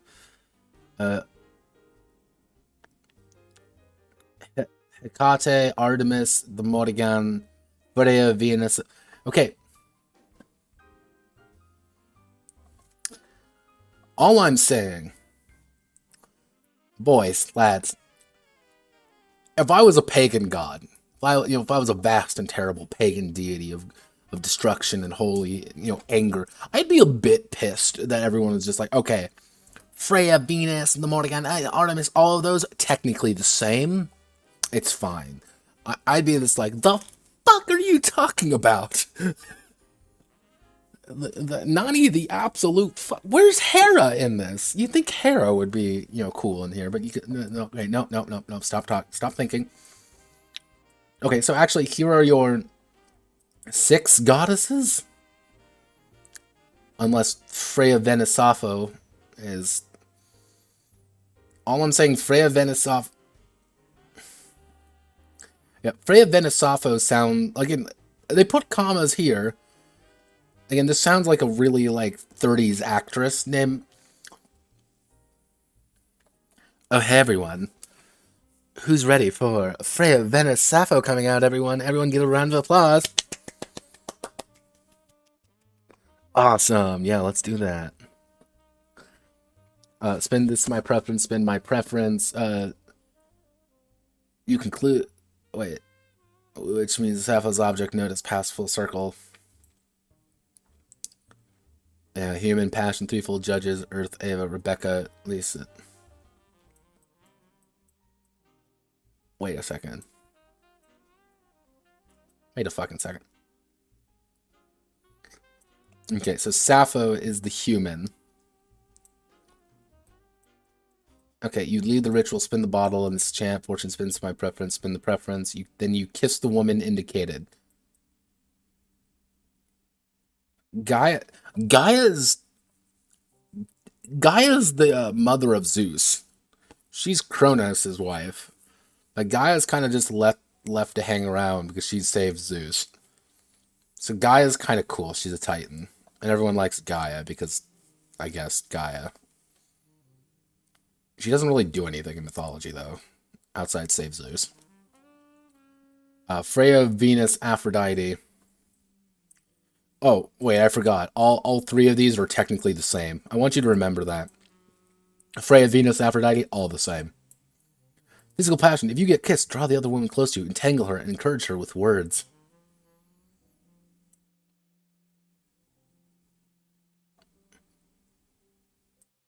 Wait, so... Okay, so you write down on it, and then you just kiss whoever you want? Okay, I think you're just supposed to fucking kiss anyone you feel like in this game. Alright, cool. Women kissing? I'm down, I guess. I'm a feminist. I drank the soy.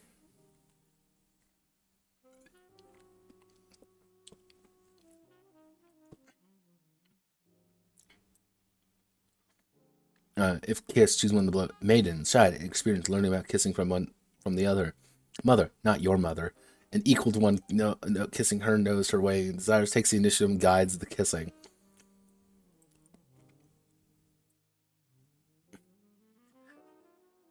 Hey, Gaia, if you get indicated by the guy and get kissed, then you can't kiss all the others.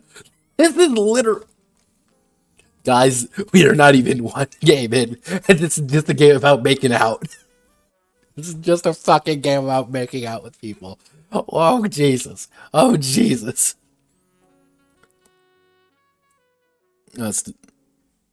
Wait, if you were emotionless and called to kiss you is to kiss ice. If the bottle stops between two channeling witches, you decide who Sappho will kiss.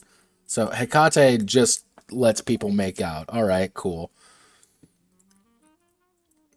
Let's learn about the designer. Karen Edmund is barbarian queen of Swedish LARP feminism, driving her enemies before ignoring their lamentations and beckoning a new era of female and non-binary run systems. For the torture workshop. Mm-hmm.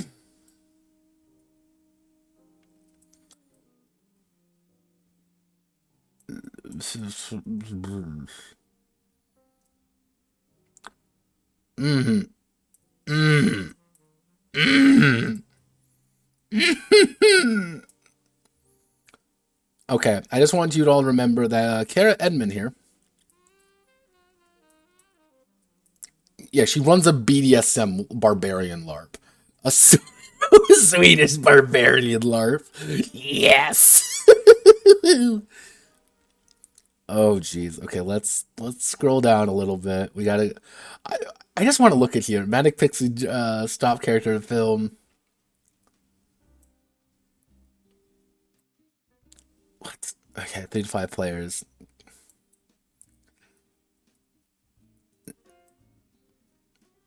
Stock character of male sad sack. She's zany. She's quirky. Mostly an epiphany, but a few desires of her own. All right, cool. All right, all right. I need to look at this. Yeah, lesbian Viking BDSM LARP. Non-binary lesbian BDS Viking BDSM LARP. Come on, get it straight.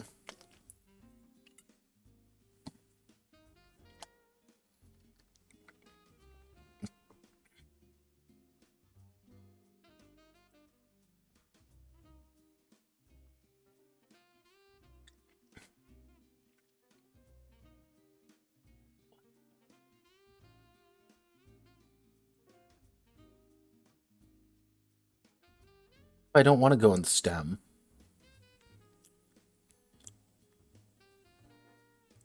What if I want to be an accountant? Actually, I guess that would be math.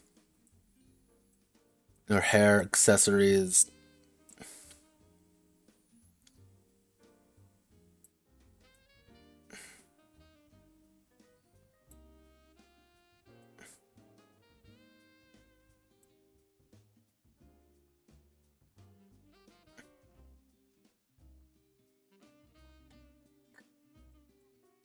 The fuck is any of this?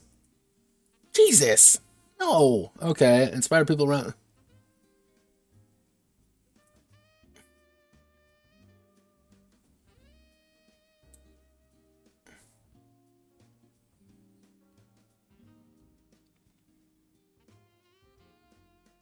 Calling at the end of each task, commander says, Manic Pixies, let's ride.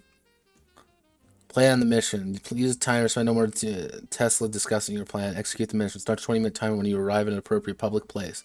Success or failure when the mission is over. Retreat to a safe place. Spend a few minutes of briefing. Task list. 1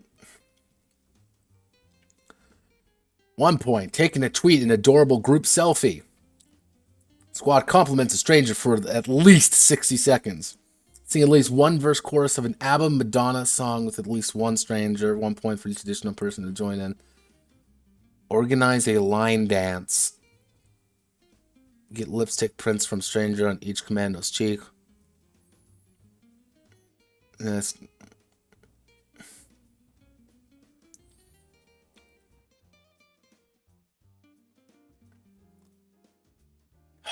Jesus. Give me a second.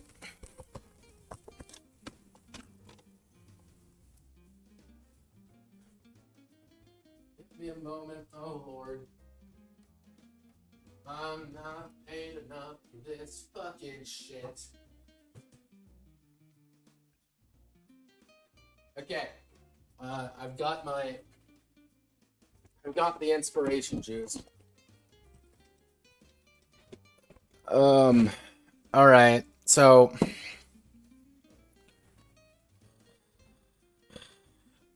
okay, give me 1 second. So this is Manic Manic Pixie Dream Girl Commandos. I was curious about this one because it's retarded. The entire point of this game is to, for 20 minutes, mind you have 20 minutes, along with your commando squad, you leave and you literally find strangers in a group place and then have them just do thing. That's it. It lured this to do things like improvise a short silent ballet, get lipstick prints, get a stranger to fall deeply in love with one or more of your mysterious selves, deal with people. You did something, half return to civilian life, you inspired some people, mission success, now you go get to do science. Toast, I don't even know what happened here. I don't... Okay, so I got my inspiration juice out. This is Canadian Mist blended Canadian whiskey. Not even drinking tea or anything with it. I'm literally just going to take a shot right now.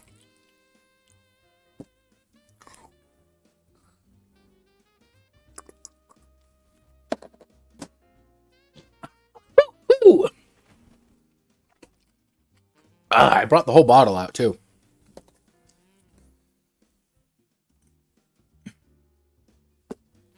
Yeah, again, all I'm saying is that if a squad of human beings came up to me and started doing this, no, I haven't finished the soy yet.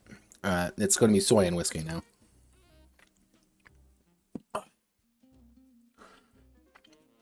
Hell, any of these things, and just 20 minutes, someone just approaching you and doing like, oh, jeez. Like, I would be terrified if this happened. Like, every piece of my instincts would,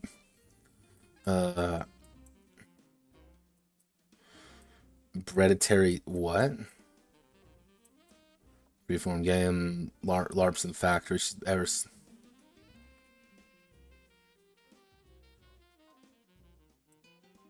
what the fuck? Okay, no, we're not thinking. Okay, this is the other one we're gonna do. Alright, background. The story of Virginia Slim, a thief with a heart of gold after the last big score. Break into the vault of Queen Fatima of the Republic of the Kajili Emirates. Virginia. Yeah, blue frosting makes you a feminist,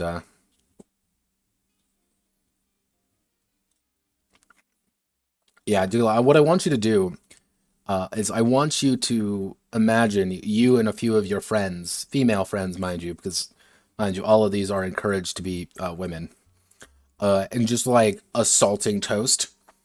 Just assaulting him with compliments before disappearing in 20 minutes. That man would be scarred. Then you're not a real feminist, dude. I'm sorry.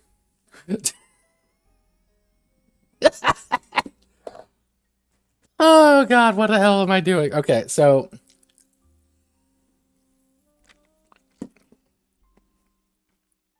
Oh, seriously?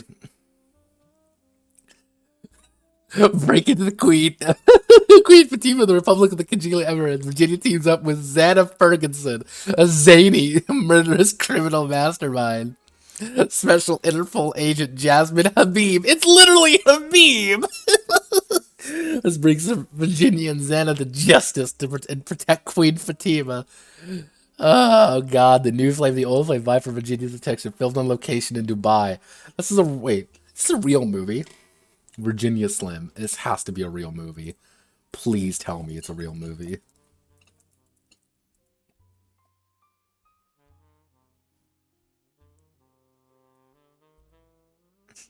It's a fucking cigarette company. Okay, no, this has to be a real movie, right? Please, God. Virginia Slim's movie? Please. No, this entire section that has been currently written before us has... Okay. What makes a good movie? Who fucking cares?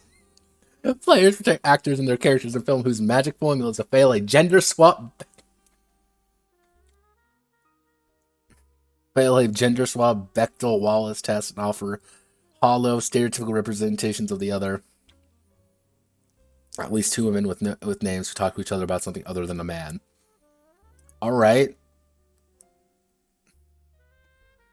So, in this game, you play a scene from alternating scenes between actors on set. There's a relationship between actors are like Cromwell, Washington, with Roman, and the other movie. The Blood on the Rocks and Space Emperor's Fall, The Astral God. They're making it sound like these are real movies, and I'm very confused reading this.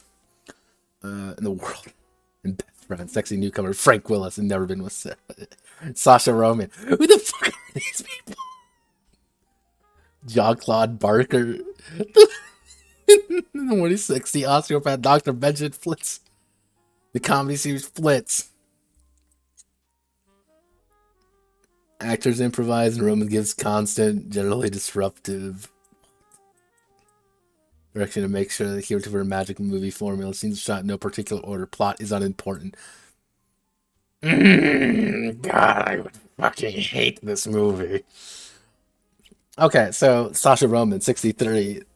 Again, this is in Dubai. I want you all to remember, this is in Dubai. Or this is what we're supposed to believe this is in Dubai.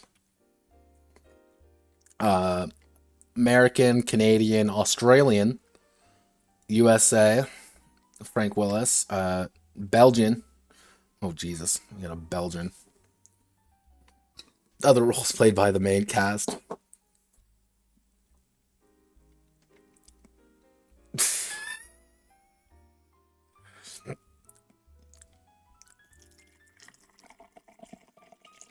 Here we go. Need more. Feed me, Seymour. All right. So here's Rashida Abdul Rahman, the Norwegian, as well as Suzanne Suleiman, the Egyptian veteran actress. She's 75, mind you, and don't worry, just be gay with each other, I guess. Again, character.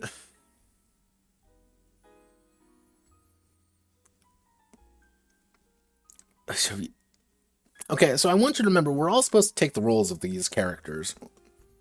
So someone has to be Sasha Roman, someone has to be Bernice Cromwell, someone has to be Victoria Washington, and just play these characters. Also, this is an incredibly old cast, unless that's kind of the point.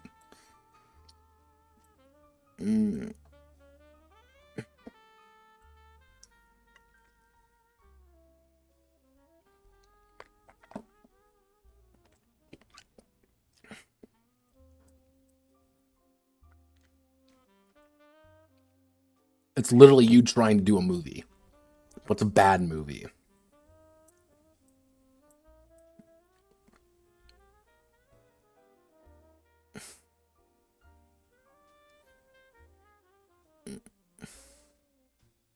Who the fuck is the new flame? Oh, I guess. Alright. Old flames meet cute, meet flight, meet hate. Player's choice.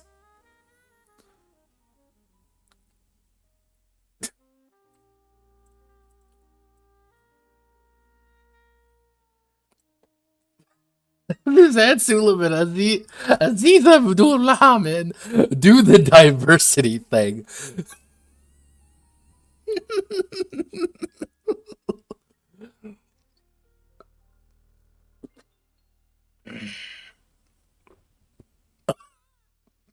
Shot 2, baby. I'm glad that's the first act, behind the scenes. Who's having sex with whom and why?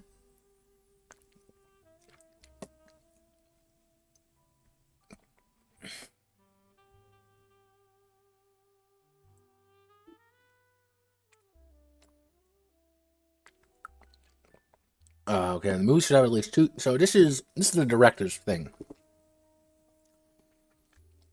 The movie must have at least 2 attractive men in it. Use older attractive men, 35 plus, for comic relief. Mentioned show flesh as much as possible. Men are lovesick caregivers. Women are whatever they want to be. Cast female actors 10 to 15 older than male actors of the same age. Men talk to each other. It's only about female love interest. Homosexuality doesn't exist unless it's misunderstanding and therefore comic relief. Keep the diversity scene short only to highlight the exotic locale. Characters should embody general stereotypes. Avoid overt racism, but if the group you're playing calls out racism, you'll sell more tickets. Keep diversity actors lines to a minimum. Create fake Afro-Asian Arab countries. Like, that's cool, I guess. It's a... Oh, wait a second. Writer fiction, RPGs, and large job human resources manager. And is studying to become a special education teacher. She gets him on a Danish convention festival. He literally is... So, this is literally a game for 45 minutes. To pretend to be a movie. That would not even be a good movie. Oh, Jesus. Okay. Fuck this. I'm out. Let's go to the body. Here it is, boys. Wait. No, you can't cuck me like this. Game, you cannot cuck me like this. Flesh cannot be just this. Flesh is not just that. You cannot cuck me. They're cucking me. They're cucking me. This isn't fair. Guys, I feel so sad right now. This is just flesh. Physical game, how I'm entitled to put it in the parts. Hello, how are you doing? Hello, word. You're not supposed to say that. Oh. No.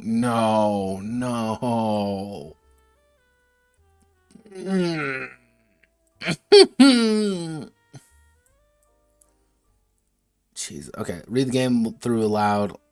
Read the game through once aloud. Do not want to continue the game. You can say cut. All games play stops until the person cut is made comfortable. This is the fucking game. Like this is literally the game has been with players one by one, making up the values, identity markers, and characteristics of a person. Take turns writing them on their own body with non-toxic, water-soluble ink. During this process, players narrate how each aspect is a facet of their personality. Repeat until no one wants to write anymore on their bodies, or players have run out of places to write.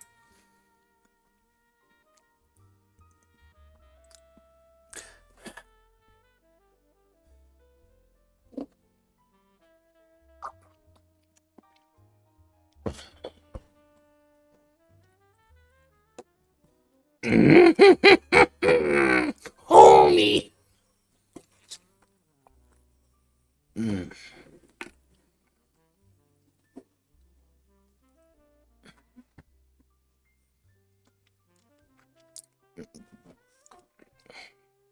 You hurt me, Toast. That's all you do. You hurt me.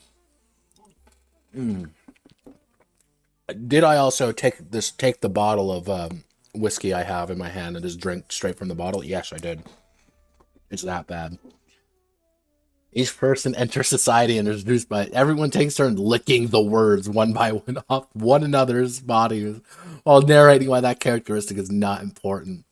Finally, when there's no more words left, the game ends. Each person has now lost everything that's meant anything but a body, flesh, to contemplate this loss of identity. All right, I want.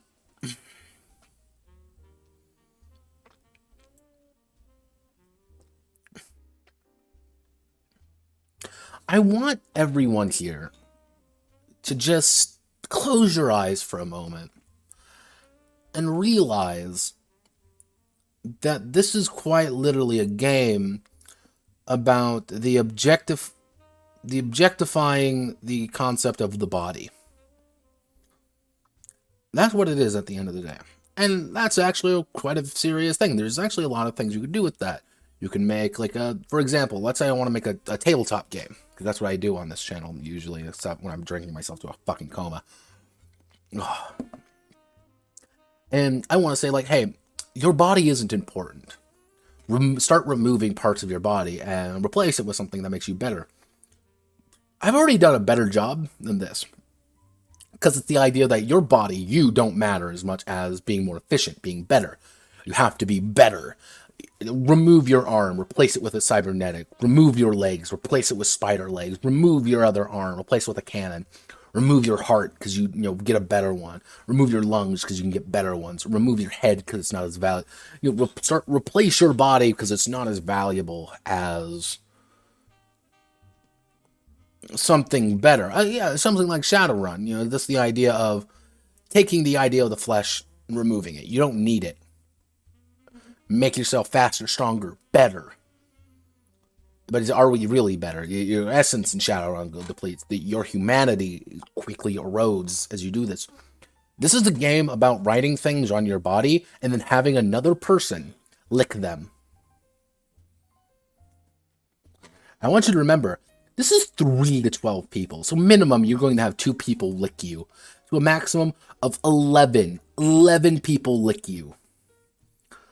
You want to know how many people I want to lick me? No one. I don't want anyone to fucking lick me. I do not want a single goddamn person to lick me. Because that's weird. It's even worse when you realize Tobias Ringstad and Frederick Berg are Swedish game designers who have written games for the last 20 years and are founders of the progressive provoking roleplay writing collective, The Jeep. Experienced designer Rebecca Erickson, Frederick Berger, active...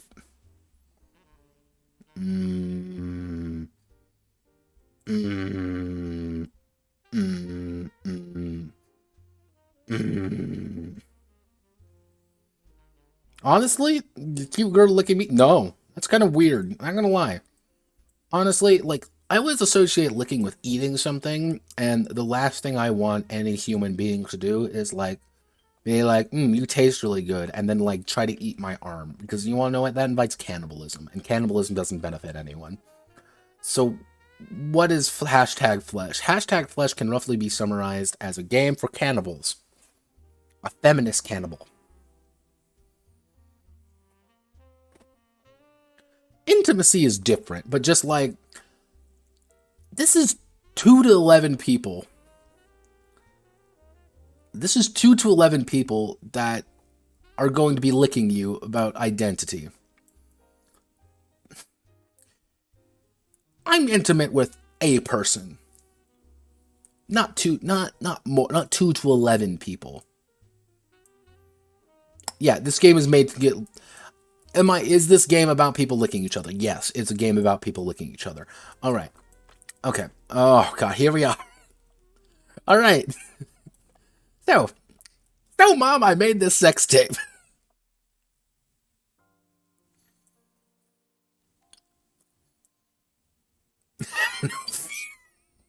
Oh, no. Oh, no. The daughter's boyfriend convinced her to make a sex tape. Now she's decided to discuss with the women in her family. In this game, different generations of feminists will argue about sex porn and the main point of feminism.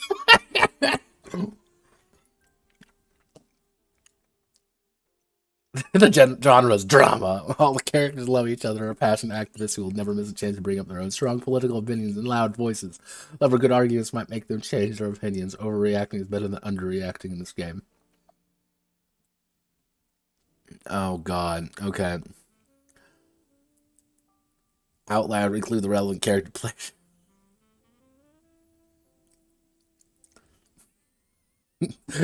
Meanwhile, Stone's just going to play the rude Italian granddaughter. Hey, Grandma! Hey, what you doing? Hey, Tony! Tony! Oh, okay, so read it, decide on the physical setting, Granny's apartment. That's a lot of Granny. I don't write the meta. Each player represents 30 seconds. Start a 17-minute timer and begin playing. Debrief. Silently with positive interaction. Hug. Fixing someone a cup of tea. Adjusting a piece of clothing. Walking around. The daughter will be the first to speak, blurting out, "So, Mom, I made this sex tape." Okay. I know I got 2, and I know I have a majority of men in this chat, but I want to bring it up to everyone. Theoretically speaking. If you, yes you, made a sex tape with your significant other, or someone that you care about, would you actively bring up the fact that you did make a sex tape? I'm curious, like, who the fuck would actually want to bring up, hey, I made a sex tape, outside of, like, hey, I made a sex tape, like, because I'm now like a multi-million-dollar porn star. Like, that's the only time I'd really say anything about it. Like, yeah, no, I'm Ron Jeremy too. I've become the new Ron Jeremy. Okay, when the alarm after 17 minutes, that's a really weird time. The daughter needs to go to her bus. The daughter holds out her hands to the other character, saying, "This is what I've decided to do." Explain how she decided after discussion. She asks, "Will you support?" What are you deciding to do? You just see I made a sex tape. What do you plan on fucking doing? Is your grandma supposed to be like, nah, sorry. You know, you made a sex tape. I have to disown you. Are we in a Pakistani family? When does dad come in and you honor kill her? Like, that's what I'm curious about. Like, sorry, I'm only simply LARPing as, you know, grandpa who never quite left the war.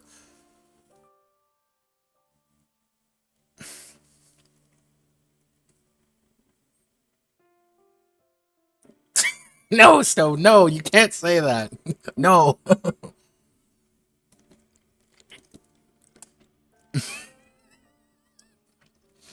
Just walks in. You want so kid, you want some cereal? Yeah. Oh shit. Oh no. Sure you don't want some snacks?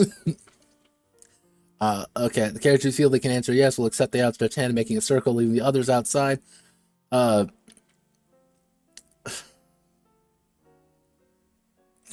Yes.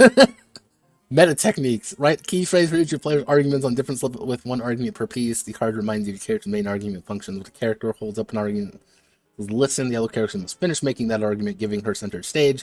You only use each card once, and you must use all your cards during the game. You can, of course, use the same argument over and over again in play, but you can only call attention to it with the meta techniques and gain center stage using it once. Character, daughter. Sex positive, good porn is empower, arguments, my body, my rules, erotica can be art, you owe me support. Details, you're 18, your boyfriend convinced you to make a sex tape. It turned out funny, sexy, and really good. Without your knowledge, your boyfriend sent the tape to an amateur sex tape festival.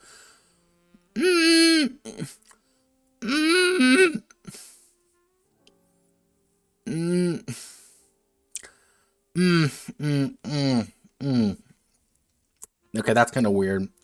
That's kind of weird. No, it's really fucking weird. You are upset about that. The organizers want to show the tape at the festival and online and do an actual interview with you. That feels exciting. There's so much porn that only the grades would have been made putting your great sex. What? Out there could reverse that. You need some help sorting out the motion one. Report him to the fucking police. Of fucking course you do. What the fuck? What? What are you thinking about? Like, yeah, hey, I sent our sex tape in. Don't worry, it's gonna be a panel of judges. It's fine. Like, yeah, I know a bunch of people have now seen you get railed. Sorry. Okay, mom's a sex positive, porn negative feminist. Female body trafficking. You are a victim. Details: you're 45. Porn actors are all victims, whether they realize it or not. Porn leads to prostitution and drugs. Those perverting boys' view of sex. The degradation and commercialization of the female body is your number one feminist issue.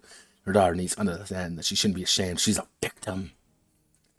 You want to report her boyfriend to the police, start spreading the video without her consent. Like that's my issue. That's legal Notepad's issue right there, because it was without her consent. Wait a fucking... Okay, that's Granny. Yeah, I was worried. I'm like, 40 fucking 5. Like, mom's 75. Holy shit. Sex and porn negative feminist. They're 75. Old school socialist factory worker feminist. Yeah, okay, that's interesting. Sexuality is a feminist. It's a slut issue. Your brilliant granddaughter should be ashamed about all this scandal. She needs to go to university and become a politician.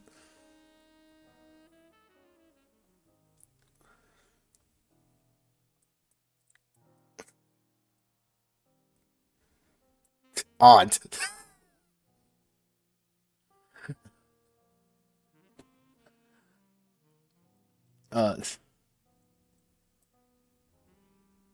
What? Maybe your niece can be a porn actor Silly good form is more useful kind of feminist active in gender studies at the university. Women's rights to use their brains and... Oh, Lord, people. Is this like an art? Okay. I'm gonna give you my opinion on this matter. My thing is this, and will always be this. Sex at the end of the day is going to happen regardless of what happens. I am a dude. I'm a dude straight and narrow. Sex is going to happen regardless. Porn is kind of an inevitability of that. If you want to use your body to do something like that, fine. I'm a utilitarian in that regard. It's your body, your things. Do what you want.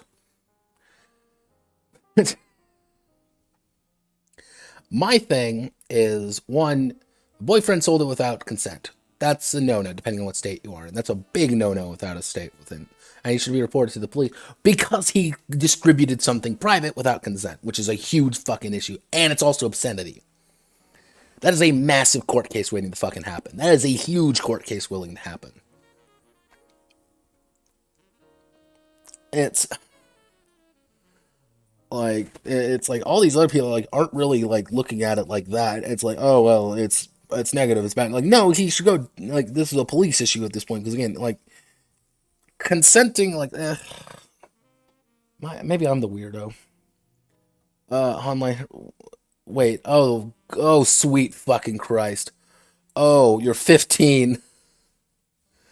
You have arguments about sex, porn, divide feminists, and pit them against each other like your mother. You're worried about your sister. What? A law and like harassment your system should follow her hard about the festival. She should ideally report the boyfriend to the police. Oh, what? Just... I'm noticing something.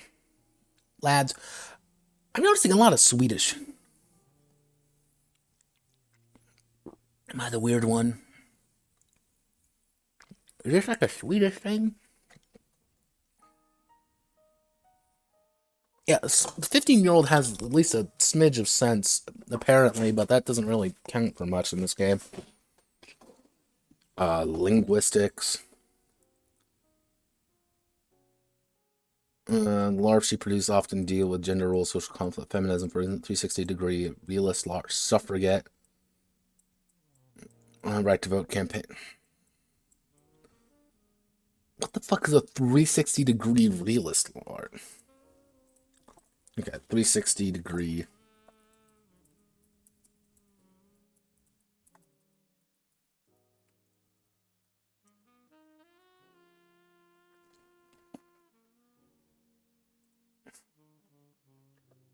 Nordic LARP wiki. Based from everything you can see in game, which must further. Let's say the player trail leading to a door and door around lock padlock. The standard lock from a door might be unlocked and the lock is symbolic. How to pick locks. 360 would be a real door. Lock would be a real padlock required to player to actually pick the lock and open the door. 360 can be applied to player interactions, meta techniques.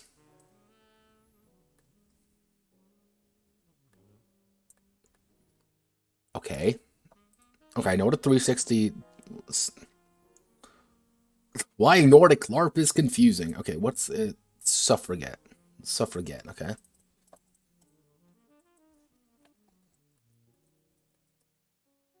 Suffragette LARP.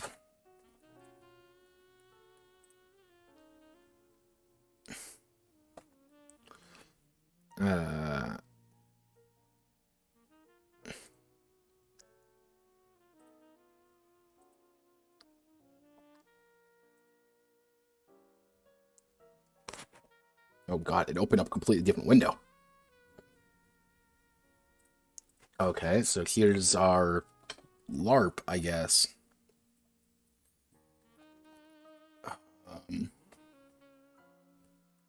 What?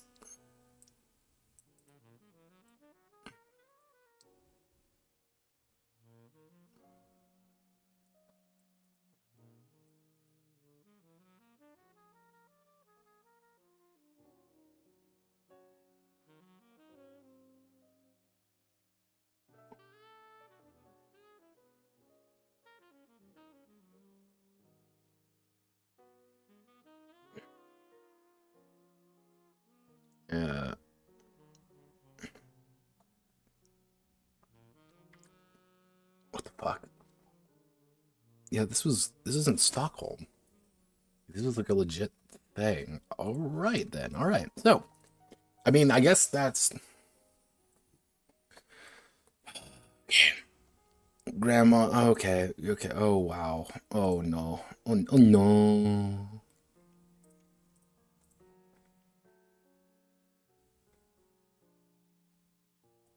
All right. We made it through. So I made this sex tape. We were halfway through driving to reunion, everyone. Okay, let's college reunion at least six single-sex institution. Witherspoon College, graduated a different decade. All four characters are involved in the Black Student Union during their time at Witherspoon. Special Interest Club, historically black, stemmed from need to voice African American concerns. Resemble a car, which all scenes begin in and around. When seated, the characters are in the car. When the car is stopped, characters may leave their seats for an out of car scene. Read the script aloud and give each play.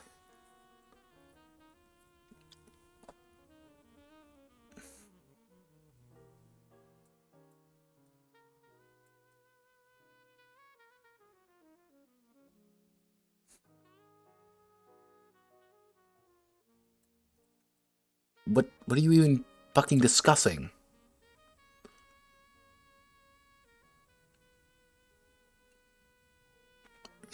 So another say monologue, brief statement where the hitting desires. Okay, what are we discussing? Okay, Lee, class of 75, co-founder, Witherspoon, independent, wealthy through real estate holdings, Black student scholarship, wants to be recognized, listened to. I also want to realize that even though becoming an independent soul, that she has decided to get in the same car with four other people, and just are they like at the same? Are they the same people? Are they family? It's kind of weird if they are family. Uh,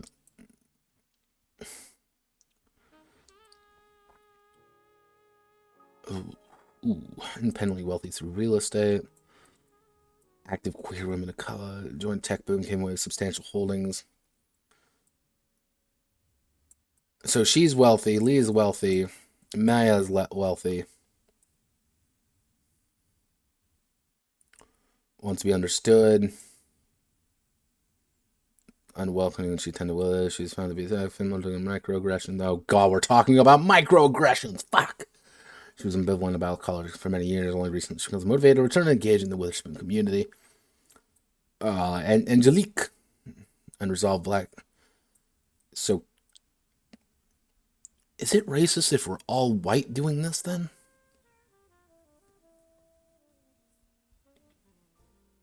Is that a few years ago, upgraded her career, increased student loan debt by going to graduate school, currently balancing student loan payments with motherhood. Wait, so okay, this person's a mother, Angelique, 2000, class of 05. Okay, so rich, poor. Okay, Black Lives Matter movement. She holds some unpaid internship while moonlighting as a blogger, podcaster. She knows that the world is different from what Lee and Maya face. She's definitely invested in power social media using Black Twitter to bring about change. Not regular Twitter, Black Twitter. Okay, so we learned that nothing. What are we discussing? Like, okay, so she wants. Okay, she wants to be a leader. She wants to be okay to be gay. She just wants to be rich. She wants to be understood. Like, the thing is, these four characters have nothing in common. Like, these four characters have no, like, reason to actually be in the same, like, car together. Or, like, family members. Is there a reason why they would be doing this? Like, awkward conversations among four strangers is very odd. Okay, so set aside your character, discuss a moment about the game you enjoyed, address each player by their actual. You can't say that. All right, okay. Actually, she lives and works on indie games in Queens, New York, with her partner. That's one hell of a name. Dev Perkasia? That's Sweet Potato Press. You know what time it is.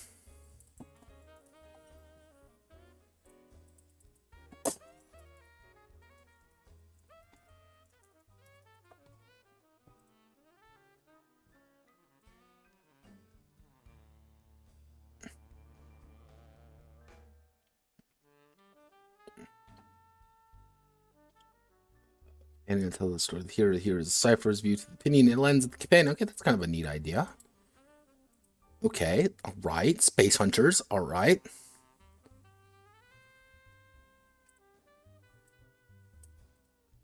Alright, that's kind of neat.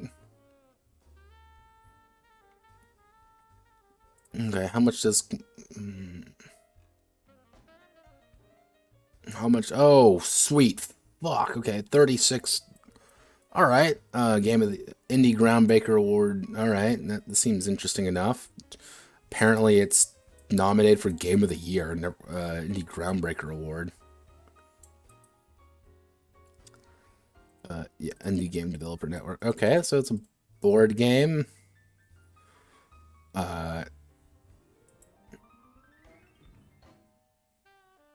Wait, this is a hack of Lady Blackbird? I fucking love Lady Blackbird. Even though Lady Blackbird's free.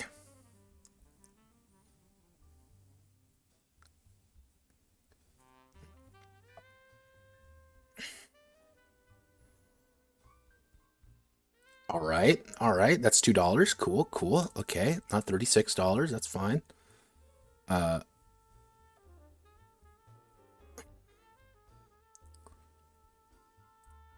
Lords of the 23rd century. The hell? Interesting. Okay, you know what? We'll look at this afterwards. But yeah, it looks like they do things. Companion's Tales, I think they're a big one. Alright, cool. I like finding new things always. You know, finding new things really, you know, makes the experience worth it.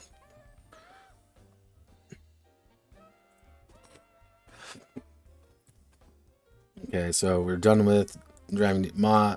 Can I help you with that? It's next.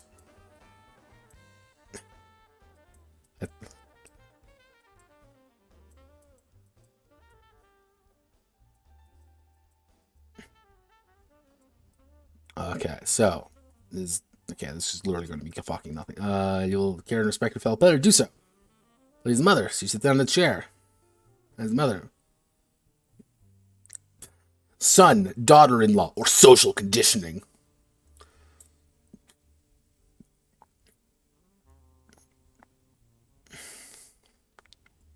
There's an accident at home daily nurse visit. Angry, intelligent, trying to retain court.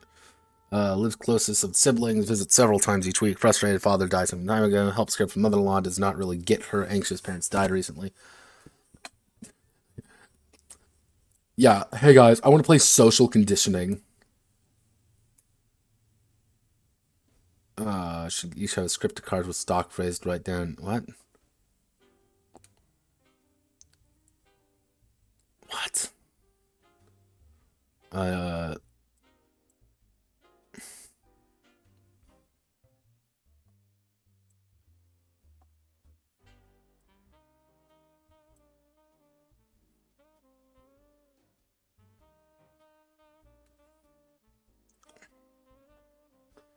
So this is literally a game about talking to each other.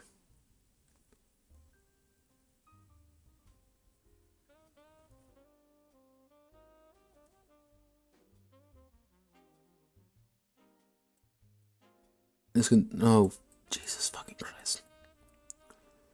Okay, so this is literally a game about having a card saying, "Can I do this? No. Can I do this? No. Mother, may I have oats? Mother, I ask for oats." What?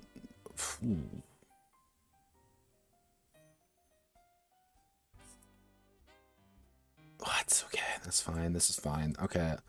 Oh, this is Care Boss. Living in Western Massachusetts. Analog RPG include Romance Trilogy, Breaking the Ice, Shooting the Moon, Under the Skin, which won Players Auto Awards Film Festival. Founded JiffyCon 2006. Small Press Games. BlackGreenGames.com. All right, let's. That's not a good sign. That is not a good sign. Let's go.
You can't impede this progress. We're on the quest for #feminism, and there's nothing you can do to stop this nightmare. Choo choo, get on the nightmare train. Okay, body type, skin color, age. Most strippers have one thing in common. If they are open about their job, they fellow shame and disrespect, often from their own families as much as strangers. Secretly avoid the stigma. The game is about lap dancers and strippers who choose this path voluntarily. They often end up judged by their friends, partners, and families, as well as people who have never met them before. Each player should grab a piece of paper and write down the person you feel about lap dancers, strippers, and strip clubs and stripping. Oh, sweet Jesus. For a group of 3 players, use ABC, add D. From the game, character A is a woman. Okay, we don't have names anymore. That's a plus, I guess. The character of a group of friends recently got a new job that no one seems to know much about yet. Now, you know there can be male strippers, right, developer? Throughout different scenes. It's important to know that your character's attitudes are fixed, but you may find yourself in support or opposition from scene to scene regardless. When all players have read their character, they can 4 scenes played out in sequence. Each scene starts with character A's opening line. I finally want to tell you about my new job. Oh, I decided she no longer wants to talk about her new job. Scene 1, on the way to pick up their children from kindergarten. B plus E support, C plus D to oppose.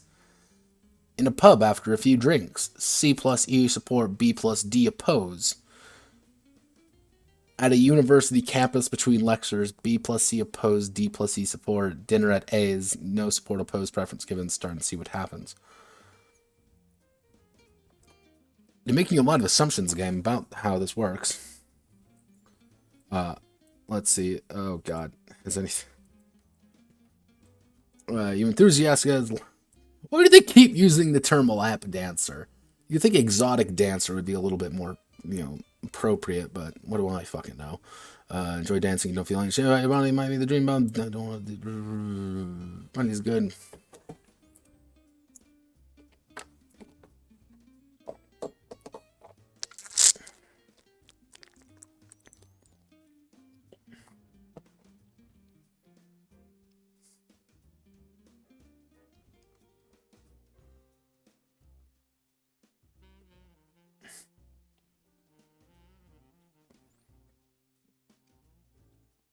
Yeah, I wouldn't be surprised if the thread's not doing too hot. It's one of the things is I believe if I take a look here, I can actually.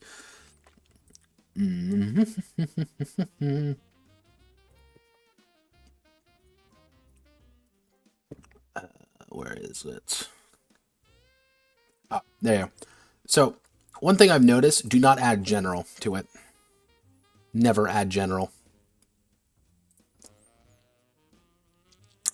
And the reason for not adding general to it is because a lot of people have general ousted from any of their lists or anything, so it just doesn't show up. So you get a lot of people who are like, "Oh, I hate generals. Generals are bad," so they'll block all generals. So if you put homebrew general in there, they won't see it, even if it's something they would actually go to.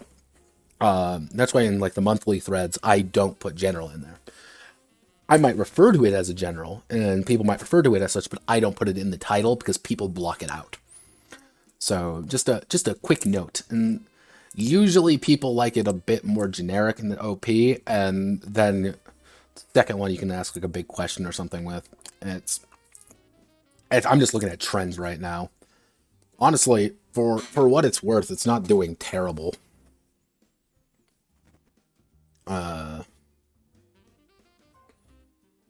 After this, I'll see what I can do.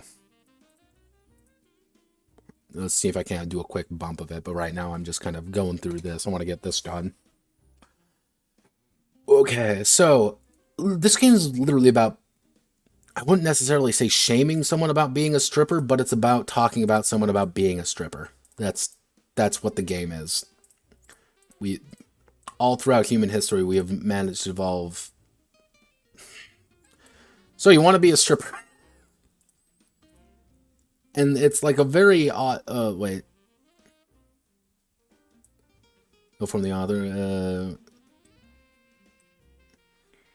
Email while we're in the game, so I feel it unfair speaking for them as well. If your male strip and want to discuss. Oh, here's her email. Like, again, this is a very odd game because it's making a lot of assumptions, being like, oh, well, I'm going to judge you immediately because you're a stripper. Like, honestly, like, I actually know an exotic dancer. She was a Brazilian transfer student in my high school. Very nice one. Very nice girl. And I'm friends with her on Facebook. When she moved back to Brazil and graduated and all that, she became an exotic dancer. That's her job. And she sometimes uploads some videos on like Facebook and stuff of her doing her job. And she's good. She's damn good. And it's not even just like, oh yeah, look at that. No, it's like, hey, I respect your craft that you can do this and you make good money doing it and you enjoy doing it. Like that to me is like, cool, kick ass.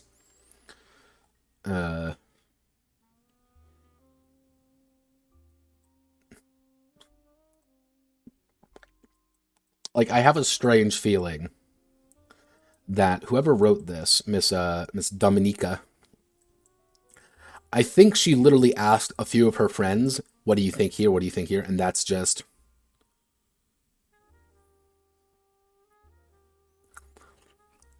yeah, like a good exotic dancer, you can make money. Now, mind you, am I saying like every exotic dancer is like this, 500,000, 6K, six figure income? No, but yeah, like that's yeah, strippers. I respect strippers. I respect dancers in general. Like it's not an easy job.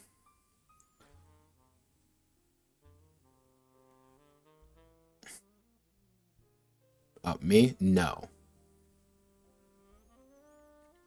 I had two girlfriends in high school.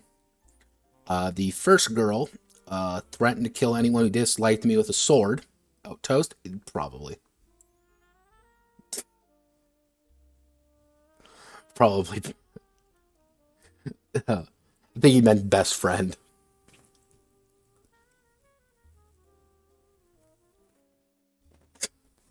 One of those. Also, okay, we're. Oh, I'm ready. I'm ready. Empire that's constantly waging war to preserve its continued existence. Oh God, Muslim conduct's preventative warfare really affects everyday life. Only left-wing radicals are against the war. Oh, what the fuck? Wait up. Empire Democratic conducts preventative warfare.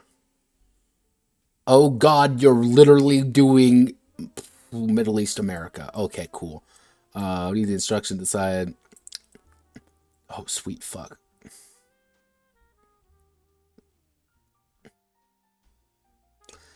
All right, Act One. God. Oh, sweet. Yeah, we're dealing with the turf people. We're dealing with those people. Oh no. Let's see.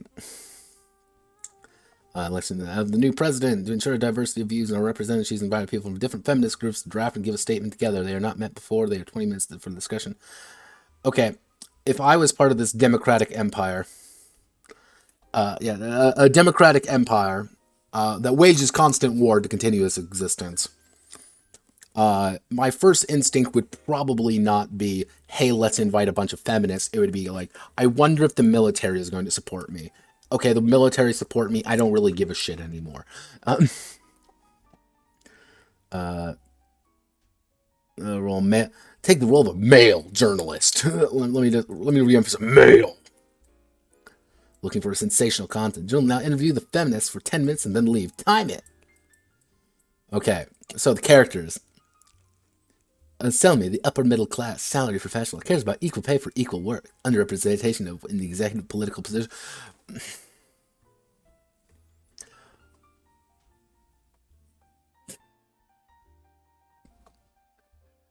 I like it how it's like, oh man, this empire doesn't have equal representation for women, even though they declare constant war on people. And like, all right, out of the statement, opposes prostitution, wants to meet all people from different organizations, and have dialogue, but it's actually pretty expecting that they'll pretty much share views. Loves high.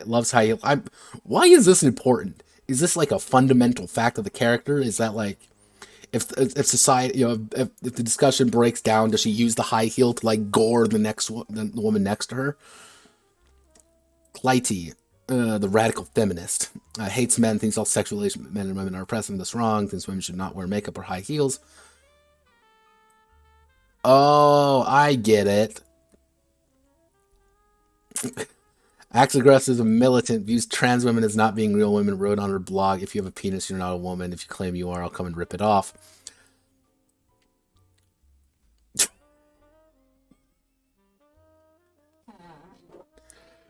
Hippity happity, let's keep drinking.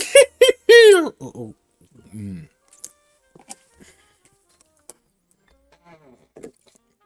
It makes me feel alive. Thanks for words. Not about okay, we're getting done. Tommy minded Clytie doesn't believe. Yeah, she's our average turf. She's the bad one, by the way. Samita, the anti-war activist, about colonial opposing other people. From her point of view, the new president is a war criminal. Okay, what? All right. This is hashtag feminism. This is a series of micro games that's being sold for a minimum of $15 and a maximum of about $25 for the physical copy.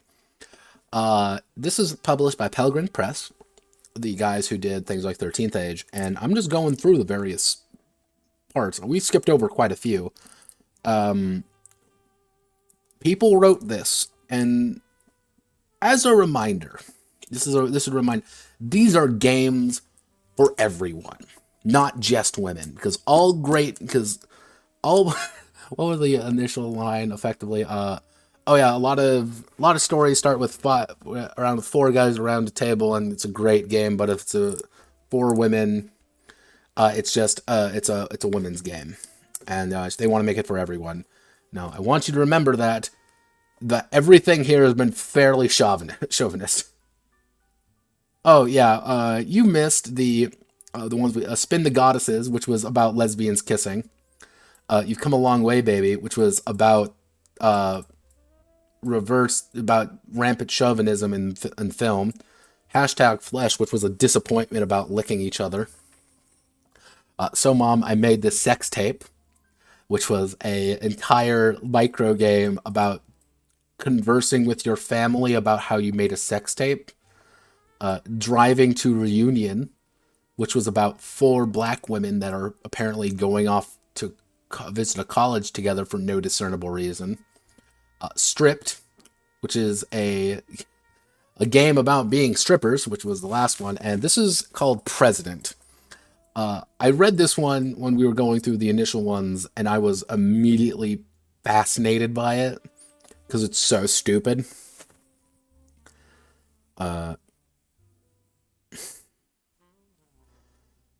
Now, I want you all to remember this. Again, the supposition, the entire crux of this issue is that the new president is inviting these 4 women to represent and draft effectively a new statement to the people about their feminist agenda. However, all these women, oh no, hate each other. My first thing, that if I was the president of a militaristic empire, my first instinct would be to get her, sell me, because she is logical, shoot the radical feminist, shoot the anti-war activist, and let's see. Oh yeah, shoot the anti-war activist for one thing, because A, she's calling me a war criminal. That and the fact that she works part-time at a strip club to finance her studies. She wants her views heard but lacks eloquence. I am literally inviting a stripper who calls me a war criminal to draft my document to the people. No, what we do is we draft her, we bring her to the main area, we put a bag over her head, and we pop her in the head and dump her in the ditch, because that's what happens to dissenters in this radical feminist utopia apparently I'm making. Okay, Our final one, Adrestia, a trans woman working in the science, rational diplomatic, thinks that as feminists we should be fighting patriarchy together rather than fight each other over trivial issues. Gender issues, but not really interested in foreign politics. Okay, so she's useless. Is like other work, and that sex work will be worse off. And depression is outlawed. Hates fights and disputes. Okay, so what we learned is this person hates this person. This person hates this person. This person hates this actually this person hates this. Yeah, this person hates this person. This person sort of hates, like, everyone hates her. Everyone hates her. So actually, she hates everyone. The government hates her, but, you know, luckily, so I hate all these people. I hate every single character in this, is what I'm trying to get across. So let's learn about her. Kaisa Kangas. Oh, she's from, oh God, she's from Finland.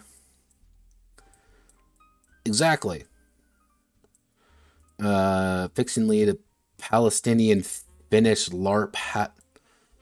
That's an incredibly specific thing. I need to find that. Halat Hasar.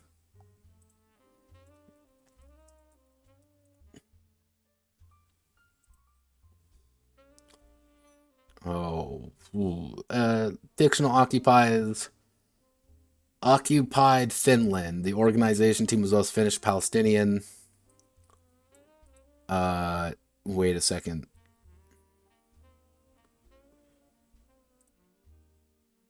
So last November, we, a team of 3 Palestinians and 3 Finns, organized in Finland a LARP called Halat-Hisar. Hello, Batata. State of siege in English. And it was set in an alternative reality setting where Finland was under military occupation. Bye. Much in the same way that Palestine is occupied in the real world. And bye. By the way, oh, all the hi, Sleep. photos that you will see in this presentation were the situation of Finland, history, politics, so on. Myself, game, and I this. So, for instance, to look at history, the humans played the role of always place an. What the fuck? Wait.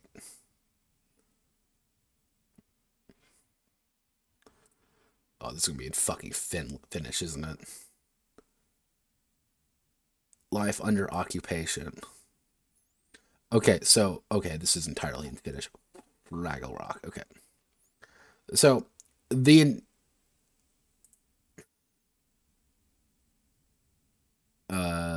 Palestinian LARP design for Finnish Nordic Paleostinian player. What the fuck is Paleostinian? I'm curious. I gotta know. It's Palestinians. Why are they called Paleostinians?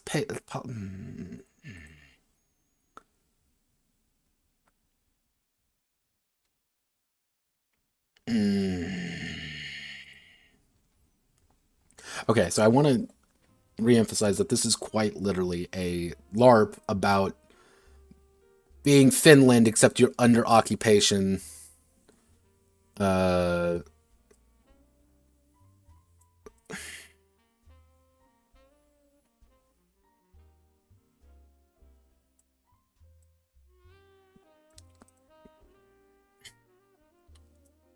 You say Palestinians here, but why are they Paleostinians here?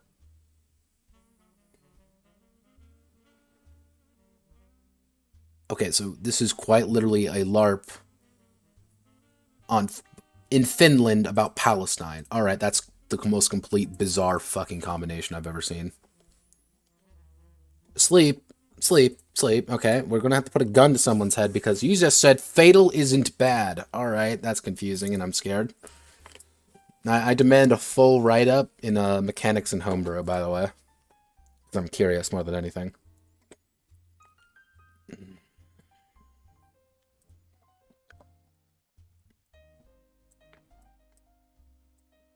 But yeah, no, this woman designed a game. Actually, her main thing is she designed a LARP about Palestinian Finnish relations, apparently, and it's okay, that's completely fucking insanity. Alright. Okay. Off we go. Okay, now we get to do the unfun one. Okay. Uh mm,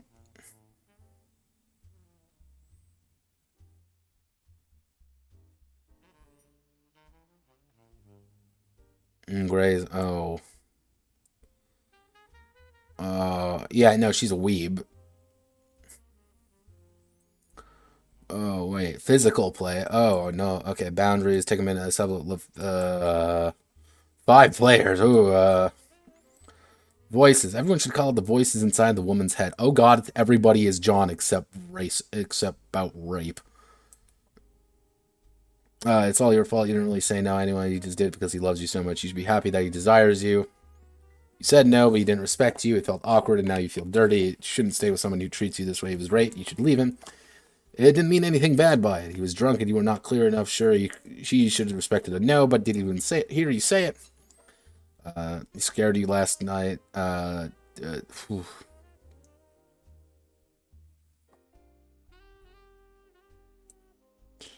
That's oh.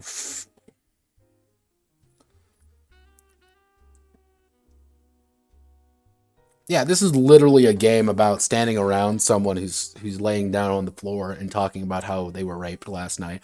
Okie dokie, we're going on. We're passing this. Who the fuck wrote this? Oh, it's a Swede. Look, everyone, it's another fucking Swede.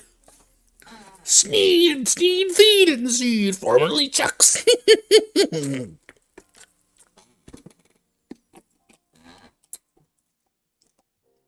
To give you an example, I've had about 6 shots at this point. LARPs, you're gonna suffragette. Oh wait, this is another suffragette. Ooh, edu LARPs for school children. That's worrying. Yeah, we're not gonna stay on Grey Zone much longer. You know what? We will go that one. Actually, what's this one called? Absolutely not. Okay, violent encounters. Okay, we're gonna do girls and game for boys. All right, I'm ready. Cis men players plus 1 cis or trans woman facilitator and an optional but recommended audience of cis trans women. All right, boys, you ready to LARP as women? Wear cut jeans, cut their hair short, women's shirt. Okay, because it's okay.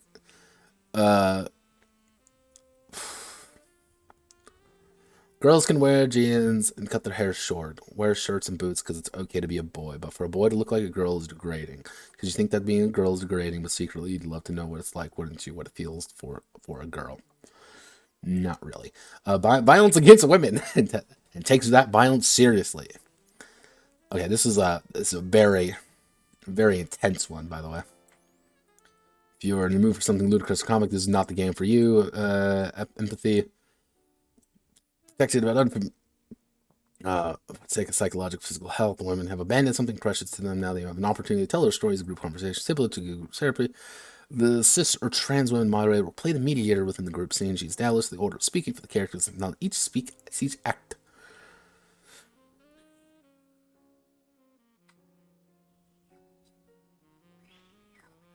Present on consisting. Once the characters share their stories, the audience should ask the players about their choices, stories, behaviors, critiques, make suggestions.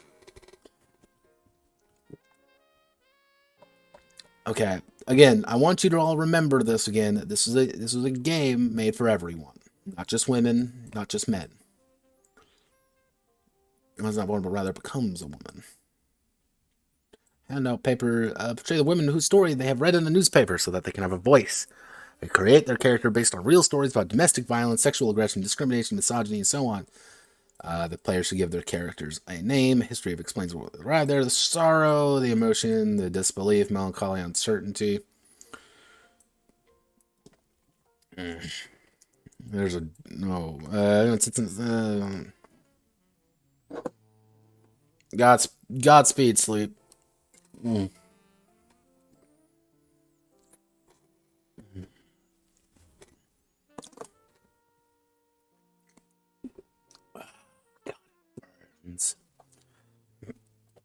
5 to 8 minutes. Wait. Oh. Hug each other for a few moments. Okay. So. Okay, so reading through this, the game is, and I shit you not when I say this, the game is a bunch of men pretend to be women, talk about it from a mediator's perspective, only what the mediator wants to talk about, and then everyone stands up and hugs each other.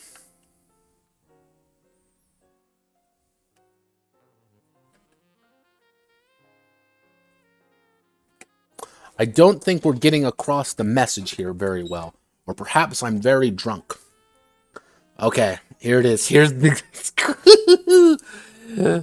here's the school violence one. All right, including a facilitated mass shooting that takes place on a college campus. Lone male gunmen that often target women. You'll pay 20-year-old campus computer science majors working in group projects as the shooting unfolds. All right, this is already inherently unrealistic.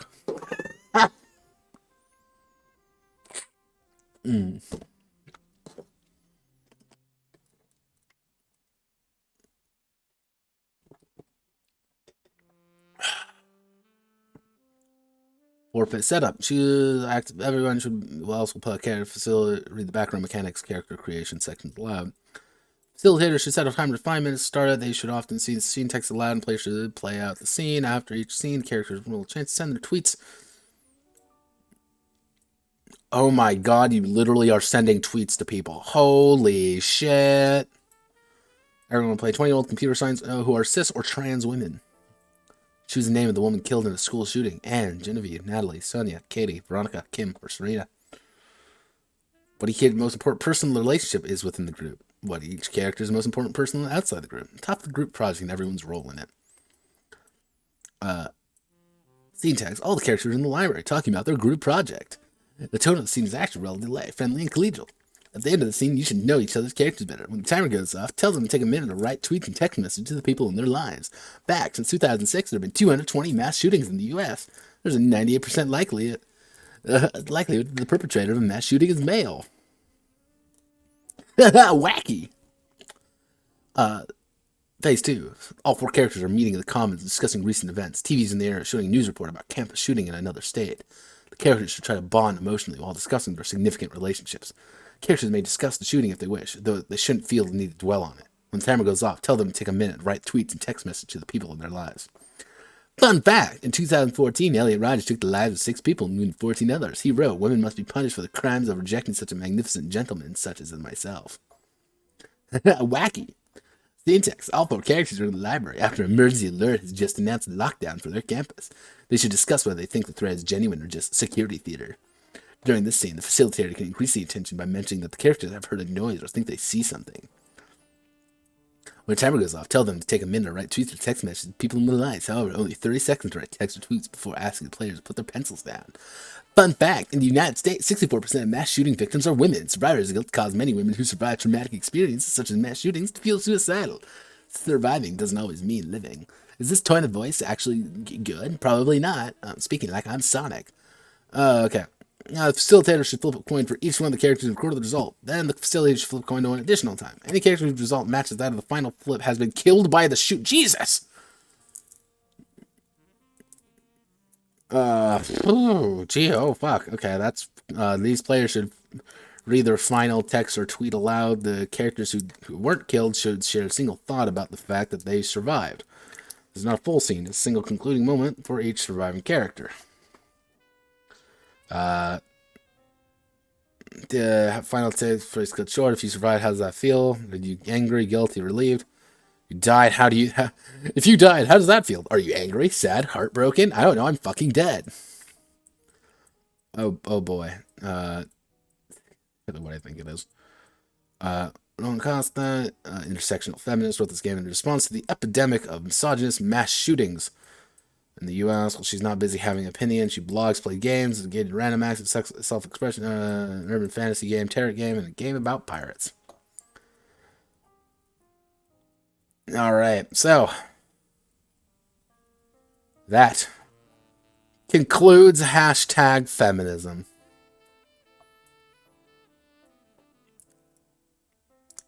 And that's the game. So it looks like this is actually an Indiegogo game. You can kind of see right here. We've got a lot of authors, an extraordinary amount of authors. Also, here's our Write Our Own Feminism. Any ideas for some good old-fashioned feminism games? Here, give me 1 second. I can actually... Ooh, hello, alcoholism. I want to print. I want to do page 98 to 99.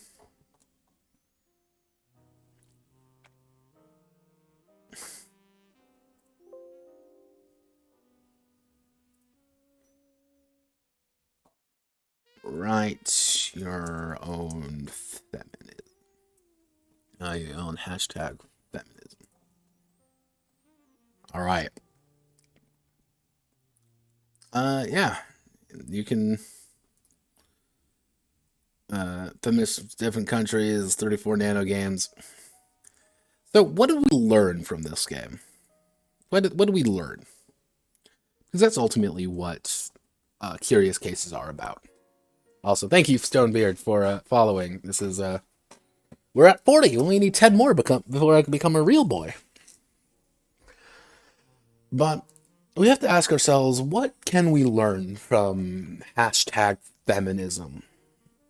Well, ultimately, what we can learn is that sometimes good ideas get muddled in execution. Because the good ideas in the games we looked over, yeah. The problem is that half of them are 1 to 2 pages, without any room to breathe and some weird ass LARPs in the middle there, without any actual context, reason, or purpose. And others of them kind of defeat the purpose. For God's sakes, a licking game. There's a game about licking each other. Come on, guys. A game about licking each other. It's not even like, oh, let's talk about sexuality. No, it's like, let's lick each other to eliminate purposes of our bodies, but you're encouraged to write them everywhere, so technically you can get some random person to lick your boob or, like, lick your arm. Like, that's weird to me.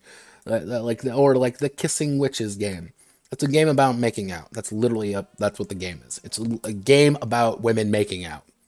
That's your jam, cool. I'm not going to judge you for it. However, it's a little bit odd when you're trying to make something legitimate, trying to make something that has purpose and reason and bite, and actually you're trying to tell a story. It would be like in the middle of I can't think of something. World of Darkness. For example, World of Darkness book. Very serious. But in the middle of a very serious discussion about politics and problems, you have an entire section dedicated to the crazy clown corps who wants to spread vampire fascism to all the clowns of the world and make them all ventru. It's completely incongruous to the actual tone of the game and the actual tone of what you're going for, because you can say, oh, well, this is scary because clowns are scary, but it's like, no, you're missing the point. This is a game about licking each other. This is a game about kissing each other. This is a game about trying to be a presidential dictator and justify having 4 radical feminists show up and write your fucking address to the people, even though they all fucking hate each other and make no goddamn sense of why you're here. Do I hate this? No. Honestly, I don't. But I feel that this is I wouldn't say even a bad faith argument. No, I think this is ultimately a game or series of games that were created to effectively to put on someone's resume, if that makes sense. These were games designed for people to say, of course, I worked on hashtag feminism. Of course, hello. Or say, I published with Pelgrane Press. Or I'm this, and that. Because honestly, you can't insult any of these games, obviously. You can't look at them and be like, well, that's insane, and that sounds completely fucking stupid. Because it's They got published. This is a legitimate book being sold for money. Every time you buy this book, someone gets a cut of money. Someone gets paid a little stinkling of money because they wrote it using stock photos, mind you, but we don't talk about the stock photos. Is that interesting? Yeah. But, yeah, I think that's my kind of conclusion on #feminism. So overall, we looked at 4 games today, and we went on a deep dive of them. We have been streaming for 3 hours and 15 minutes. 3 hours, 20 minutes almost. And it's been fun. It's been really fun, actually. You know, we looked around, we saw some things, we talked to people, we saw the exciting world of 3 very unique games, and the people who worked on them. I drank a bunch of Soylent, and drank about 7 shots of whiskey. And I still don't feel good. Alright. So everyone, I hope you all have a wonderful rest of your day. Hope you all have a good night. Get some rest. Drink plenty of water, unlike me, who hasn't drank any water all fucking day. And generally, I hope to see you next time I end up streaming. And that will probably be, if today is Friday, probably on Monday. Probably not Sunday, and it'll probably be fairly staggered this next week because of Thanksgiving. But overall, thank you all. Hope you all have a wonderful rest of your time. Godspeed, good luck.